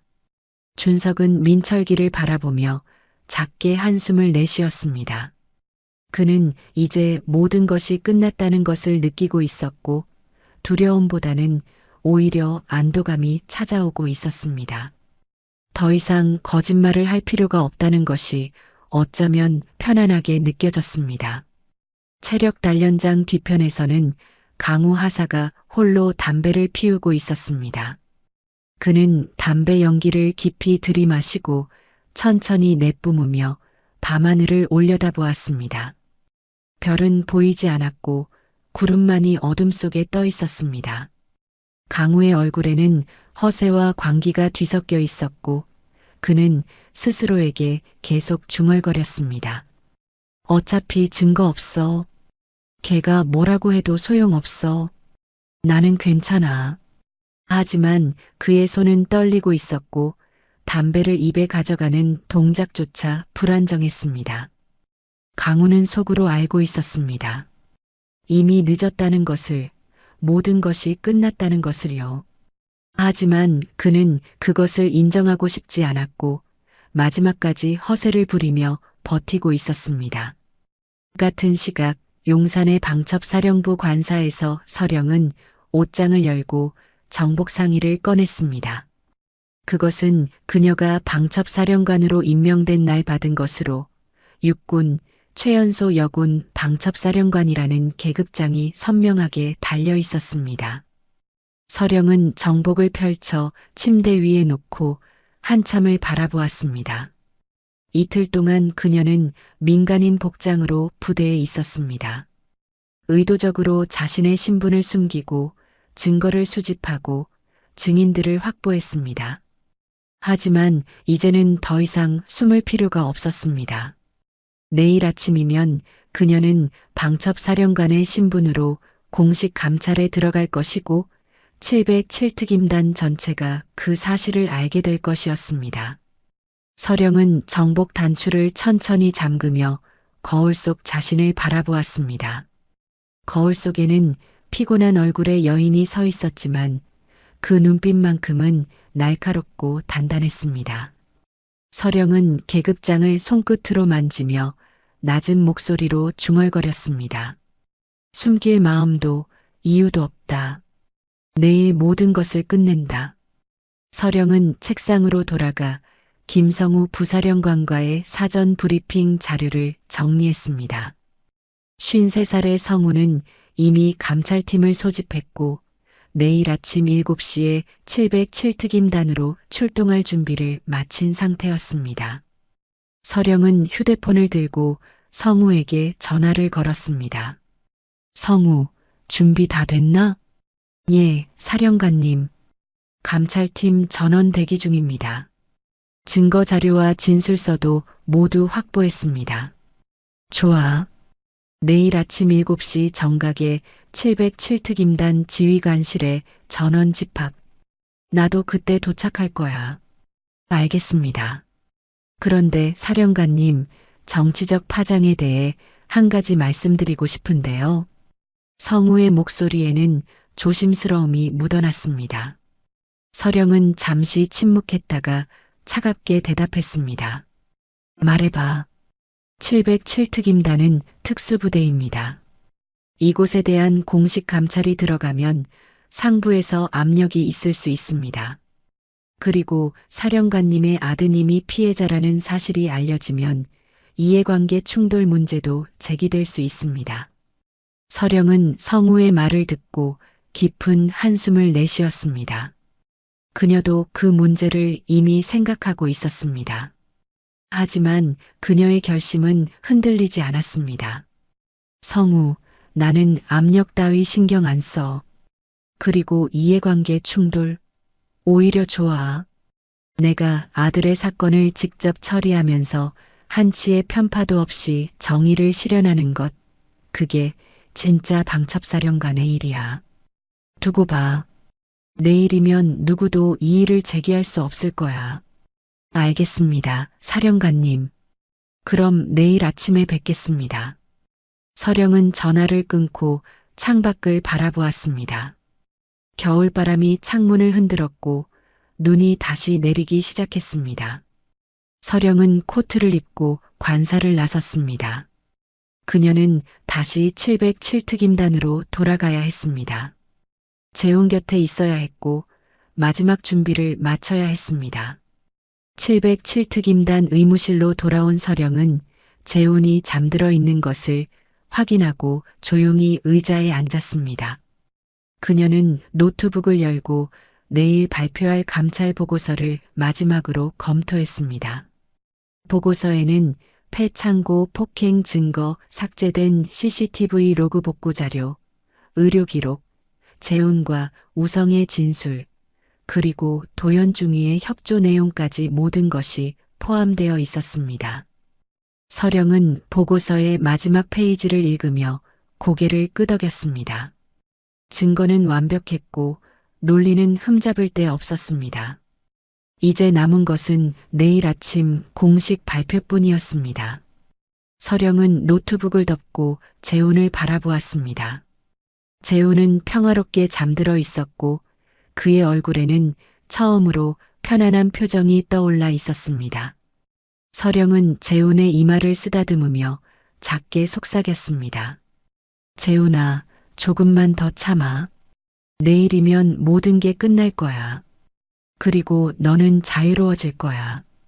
밤이 깊어지고 707특임단은 폭풍 전야의 고요함에 잠겼습니다.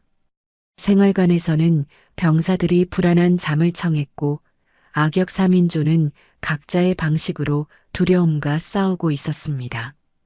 강우는 끝까지 허세를 부리며 자신을 속이려 했고 민철기는 계속해서 준석에게 책임을 떠넘기려 했습니다. 준석은 화장실에 숨어 조용히 눈물을 흘리며 자신의 잘못을 뉘우치고 있었습니다. 부대 본관 건물에는 아직도 불이 켜져 있었고 몇몇 간부들이 긴급 회의를 하고 있었습니다. 그들도 소문을 들었고 내일 무슨 일이 벌어질지 불안해하고 있었습니다. 하지만 아무도 정확히 알지 못했습니다. 내일 아침 7시에 무엇이 기다리고 있는지를요. 서령은 의무실 창밖을 바라보며 마지막 점검을 했습니다. 감찰팀 출동 시간, 지휘관실 소집 명령, 증거자료 제출 순서, 그리고 공식 발표 내용까지 모든 것이 완벽하게 준비되어 있었습니다. 서령은 정복 상의를 만지며 다시 한번 다짐했습니다. 이제 시작이다. 내일이면 정의가 실현된다. 겨울밤의 눈은 계속 내렸고 707특임단은 고요했습니다. 하지만 그 고요함은 오래가지 않을 것이었습니다. 동이 트면 폭풍이 몰아칠 것이고 숨겨진 모든 진실이 빛을 볼 것이었습니다. 방첩사령관 윤서령의 최종 결심이 만들어낼 변화가 이제 단 몇 시간 후면 시작될 것이었습니다. 다음 날 아침 7시 707특임단 본관 건물 지휘통제실에는 긴장감이 가득했습니다. 중대장, 대대장, 주요 간부들, 그리고 소대장들까지 전원이 긴급 소집되었고 그들은 서로 눈치를 보며 무슨 일인지 속삭였습니다. 아무도 정확한 이유를 알지 못했지만 모두가 불안해하고 있었습니다.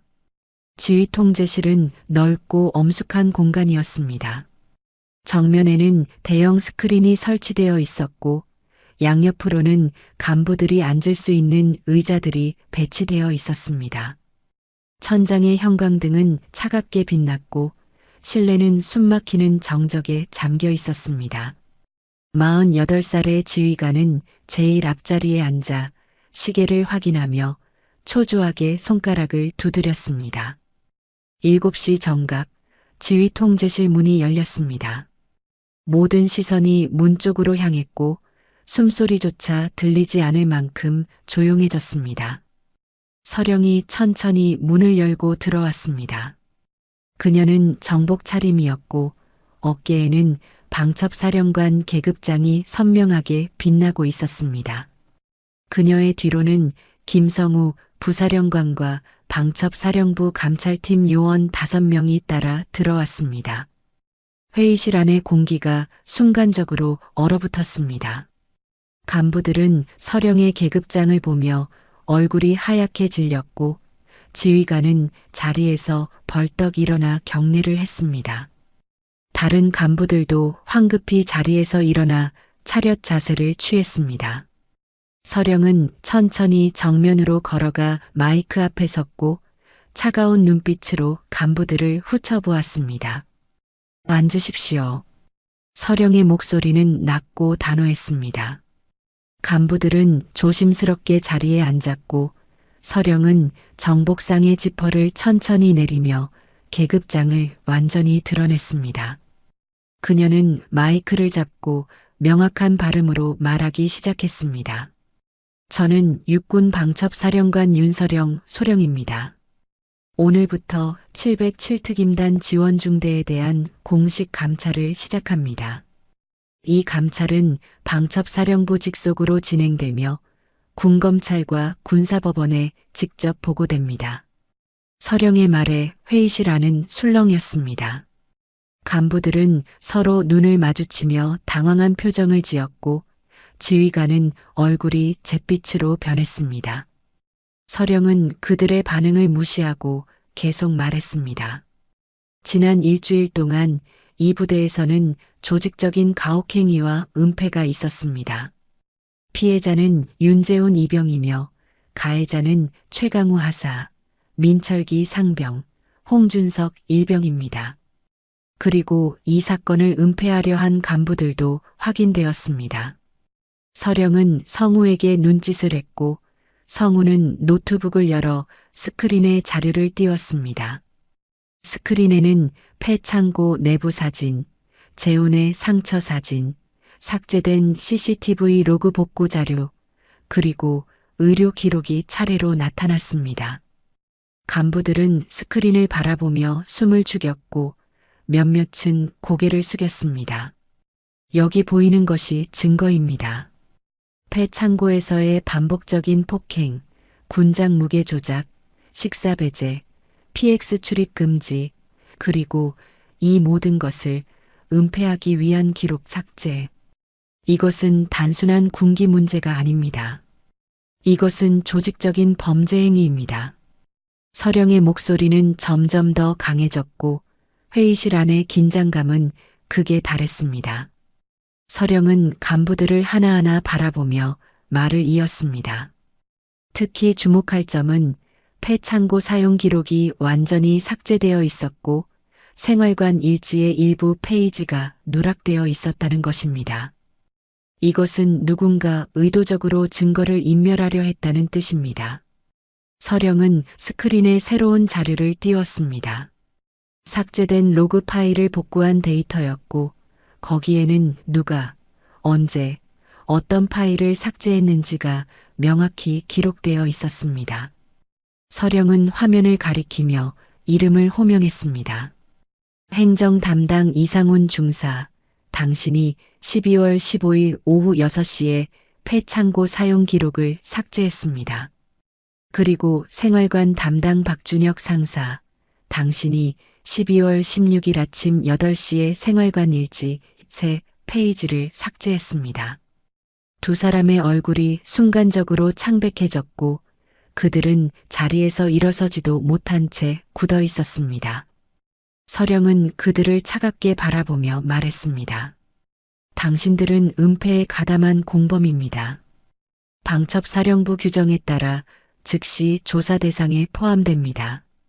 회의실 안의 공기는 더욱 무거워졌고 간부들은 모두 고개를 숙였습니다.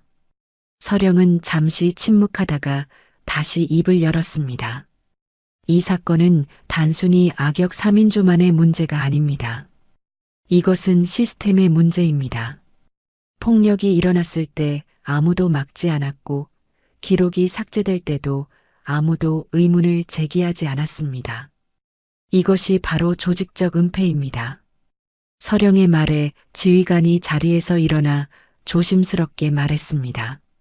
사령관님, 저희가 미처 파악하지 못한 부분이 있었습니다. 깊이 사과드립니다. 서령은 지휘관을 바라보며 냉정하게 대답했습니다. 사과는 피해자에게 하십시오. 그리고 지휘관님, 당신도 이 사건의 책임에서 자유롭지 않습니다. 부대 내 폭력 사건을 방치한 지휘 책임이 있습니다. 지휘관은 더 이상 아무 말도 하지 못했고 그저 고개를 숙일 뿐이었습니다. 서령은 성우에게 다시 눈짓을 했고 성우는 또 다른 자료를 스크린에 띄웠습니다. 재훈과 우성의 진술서였고 정혜원 대위의 의료 소견서도 포함되어 있었습니다. 피해자 윤재훈 이병과 증인 이우성 이병의 진술은 완벽하게 일치합니다. 그리고 정혜원 대위의 의료 기록은 반복적인 폭행이 있었다는 것을 명확히 증명합니다. 이 모든 증거를 바탕으로 방첩사령부는 다음과 같이 조치합니다. 서령은 서류를 펼쳐들고 또렷한 목소리로 읽기 시작했습니다. 최강우 하사, 군사법원 송치, 민철기 상병, 중징계 및 보직 해임, 홍준석 일병, 분리조치 및 상담 프로그램 이수, 이상훈 중사와 박준혁 상사, 은폐 가담 혐의로 군검찰 조사 회부, 그리고 707특임단 지휘관, 지휘 책임 문책. 서령의 말이 끝나자 회의실 안은 완전한 침묵에 잠겼습니다. 아무도 입을 열지 못했고 모두가 충격에 빠져 있었습니다. 서령은 서류를 내려놓고 마지막으로 말했습니다. 부대는 숨겨선 안 됩니다. 그리고 나는 숨기지 않습니다. 이 사건은 조직이 아닌 사람이 바로잡는 것입니다. 지금부터 방첩사령부가 이 부대를 직접 지휘합니다. 서령의 말에 회의실 문이 열리고 방첩사령부 요원들이 들어왔습니다. 그들은 강우, 민철기, 이상훈, 박준혁의 이름을 호명했고 네 사람은 창백한 얼굴로 자리에서 일어났습니다. 강우는 마지막까지 허세를 부리려 했지만 요원들의 단호한 눈빛 앞에서 결국 고개를 숙였습니다. 회의실 밖에서는 강우가 난동을 부리려 했지만 요원들이 즉시 제압했습니다. 강우는 끌려가면서도 소리를 질렀지만 아무도 그의 말에 귀를 기울이지 않았습니다. 민철기와 이상훈, 박준혁은 조용히 요원들을 따라 나갔고 준석은 회의실 구석에서 눈물을 흘리고 있었습니다. 서령은 회의실을 천천히 둘러보며 마지막 말을 남겼습니다. 이것이 정의입니다. 그리고 이것이 방첩사령부가 하는 일입니다. 앞으로 이런 일이 다시는 일어나지 않도록 여러분 모두 경각심을 가지십시오. 서령은 정복상의 지퍼를 다시 올리고 회의실을 나섰습니다. 그녀의 뒤로 성우와 감찰팀 요원들이 따라 나갔고 회의실에는 충격에 빠진 간부들만 남았습니다. 707특임단은 완전히 뒤바뀔 준비를 해야 했습니다. 그로부터 석 달이 지났습니다. 2020년 3월 봄이 찾아오고 있었습니다. 707특임단은 그 석 달 동안 엄청난 변화를 겪었습니다. 강우 하사는 군사법원에서 징역 2년을 선고받았고 민철기 상병은 중징계를 받고 다른 부대로 전출되었습니다. 홍준석 일병은 분리조치 후 심리 상담 프로그램을 이수하고 있었고 은폐에 가담했던 이상훈 중사와 박준혁 상사도 각각 강등과 보직 해임 처분을 받았습니다. 707특임단에는 병역 문화 개선 프로그램이 대대적으로 시행되었습니다. 폐창고는 완전히 철거되었고 그 자리에는 작은 추모 공간이 만들어졌습니다. 거기에는 다시는 이런 일이 일어나지 않도록이라는 문구가 새겨진 돌이 놓여 있었고 병사들은 그곳을 지날 때마다 잠시 멈춰 서곤 했습니다. 재우는 의무실에서 한 달 동안 치료를 받고 생활관으로 돌아왔습니다. 처음에는 불안했지만 생활관의 분위기는 완전히 달라져 있었습니다. 동기들은 재훈에게 먼저 말을 걸었고 선임들도 그를 존중하며 대했습니다. 특히 우성은 재훈의 가장 가까운 친구가 되었고 두 사람은 훈련 후에도 자주 함께 시간을 보냈습니다. 박도연 중위는 재훈에게 개인적으로 사과했고 그 이후로는 소대원들을 더욱 세심하게 챙기기 시작했습니다.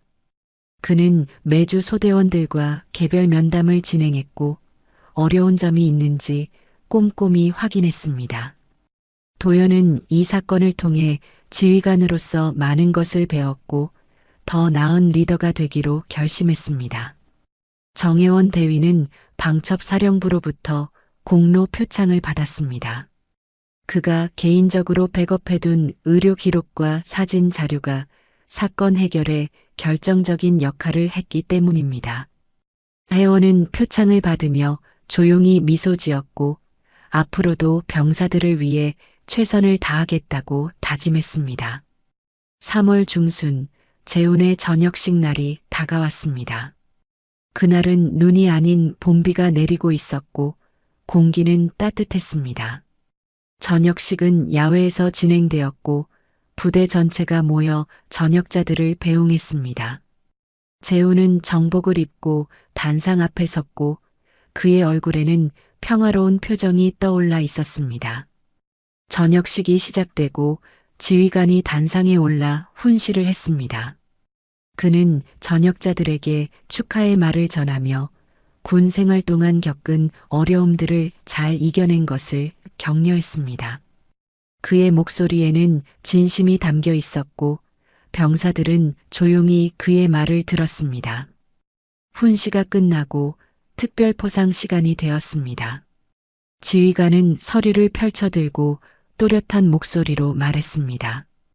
윤재훈 이병 전방으로. 재훈은 깜짝 놀라 앞으로 나갔고 지휘관은 그를 바라보며 미소 지었습니다. 윤재훈 이병은 지난 군 생활 동안 어려운 상황 속에서도 침묵하지 않고 진실을 말할 용기를 보여주었습니다. 그의 용기는 부대 전체의 병역 문화를 개선하는 계기가 되었고 많은 병사들에게 희망을 주었습니다. 이에 방첩사령부와 707특임단은 윤재훈 이병에게 용기상을 수여합니다. 지휘관은 재훈의 가슴에 메달을 달아주었고 전 부대원이 박수를 쳤습니다. 재훈은 눈물을 참으며 고개를 숙여 인사했고 그의 눈에는 뜨거운 감정이 고여 있었습니다. 박수 소리는 오래도록 이어졌고 그 소리 속에는 진심 어린 축하가 담겨 있었습니다. 재훈은 단상에서 내려와 마이크 앞에 섰습니다. 그는 잠시 망설이다가 떨리는 목소리로 말하기 시작했습니다. 저는 군 생활이 쉽지 않았습니다.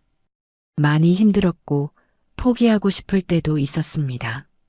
하지만 지금 돌아보니 그 시간들이 저를 더 강하게 만들어준 것 같습니다. 침묵하지 않는 것이 진짜 용기라는 걸 배웠습니다. 그리고 혼자가 아니라는 것도 알았습니다. 재훈은 우성을 바라보며 미소 지었고 우성도 눈물을 닦으며 고개를 끄덕였습니다. 재훈은 다시 마이크를 향해 말을 이었습니다. 이 상을 받을 자격이 있는 건 저만이 아닙니다. 저를 도와주신 모든 분들, 특히 정혜원 대위님, 박도연 중위님, 이유성 이병, 그리고 저를 포기하지 않으신 어머니께 감사드립니다. 재훈의 목소리가 떨렸고 그는 더 이상 말을 이어가지 못했습니다. 하지만 그의 말은 충분했고 모두가 그의 진심을 이해했습니다. 재훈은 단상에서 내려와 동기들과 포옹했고 우성은 재훈의 어깨를 두드리며 말했습니다. 재훈아, 정말 수고했어. 너 덕분에 우리 모두 많이 배웠어. 고마워, 우성아. 너도 정말 고마웠어. 두 사람은 서로를 바라보며 조용히 미소 지었고 그 미소 속에는 깊은 우정이 담겨 있었습니다. 저녁식이 끝나고 재훈은 부대 정문 앞으로 걸어갔습니다. 정문 앞에는 서령이 코트를 입고 서 있었습니다.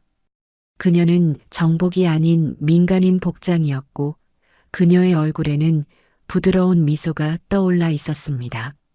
재훈은 어머니를 보자 걸음을 빨리 했고 서령도 아들을 향해 천천히 걸어왔습니다. 두 사람은 정문 앞에서 멈춰 섰고 서로를 바라보았습니다. 재훈은 어머니의 눈을 보며 작게 말했습니다. 엄마, 나 이제 괜찮아. 서령은 재훈의 어깨를 가만히 잡으며 대답했습니다. 그래, 정말 잘 버텼다. 고생 많았어. 재훈은 더 이상 참지 못하고 어머니를 끌어안았습니다. 서령도 아들을 꽉 안아주었고 두 사람은 한동안 그렇게 서 있었습니다. 봄비가 조용히 내리고 있었고 주변은 고요했습니다. 하지만 그 고요함은 평화로운 고요함이었고 두 사람의 마음속에는 따뜻한 감정이 가득했습니다. 서령은 재훈의 등을 쓰다듬으며 조용히 말했습니다. 재훈아, 이제 편히 쉬어라. 앞으로는 내가 원하는 대로 살아도 돼. 엄마도 이제 좀 쉬어요. 그동안 너무 고생하셨잖아요. 서령은 미소 지으며 고개를 끄덕였습니다. 두 사람은 천천히 포옹을 풀고 서로를 바라보았습니다. 재훈의 눈에는 여전히 눈물이 고여 있었지만 그것은 슬픔의 눈물이 아니었습니다. 그것은 해방과 감사의 눈물이었습니다. 서령은 차 쪽으로 걸어가며 재훈을 돌아보았습니다. 집에 가자. 오늘은 내가 좋아하는 거 다 해줄게. 엄마, 그냥 집에서 같이 있으면 돼요. 그게 제일 좋아요. 두 사람은 차에 올라타고 부대를 떠났습니다. 차창 밖으로는 봄비가 계속 내렸고 길가의 나무들에는 새싹이 돋아나고 있었습니다. 재훈은 창밖을 바라보며 깊은 숨을 들이마셨습니다. 그의 마음속에는 평화가 찾아왔고 앞으로의 삶에 대한 희망이 자라나고 있었습니다. 서령은 운전을 하며 조용히 중얼거렸습니다. 정의는 시스템이 아닌 사람이 실천하는 거야. 재훈은 어머니의 말을 듣고 고개를 끄덕였습니다. 그는 이제 그 말의 의미를 완전히 이해하고 있었습니다. 정의는 멀리 있는 것이 아니었습니다. 그것은 한 사람의 용기에서 시작되고 또 다른 사람의 도움으로 완성되는 것이었습니다. 차는 서울을 향해 달렸고 봄비는 계속 내렸습니다. 707특임단은 이제 변화했고 재훈도 성장했습니다. 폭력과 은폐의 시대는 끝났고 정의와 회복의 시대가 시작되었습니다. 그리고 그 모든 변화의 중심에는 침묵하지 않은 한 사람의 용기가 있었습니다. 봄은 계속 다가오고 있었고 재훈과 서령의 앞에는 새로운 시작이 기다리고 있었습니다. 두 사람은 서로를 바라보며 미소 지었고 그 미소 속에는 모든 고통을 이겨낸 자들만이 가질 수 있는 평화가 담겨 있었습니다. 여러분은 어떠셨나요? 침묵 속에 숨겨진 폭력은 결국 용기 있는 한 사람의 목소리로 무너졌습니다. 혹시 여러분 주변에도 말하지 못하는 고통을 겪고 있는 사람이 있지는 않으신가요? 때로는 한마디의 용기가, 한 사람의 손길이 누군가의 삶을 완전히 바꿀 수 있습니다. 오늘의 사연의 고백이었습니다. 여러분의 이야기도 들려주세요. 여러분의 사연을 기다리고 있겠습니다.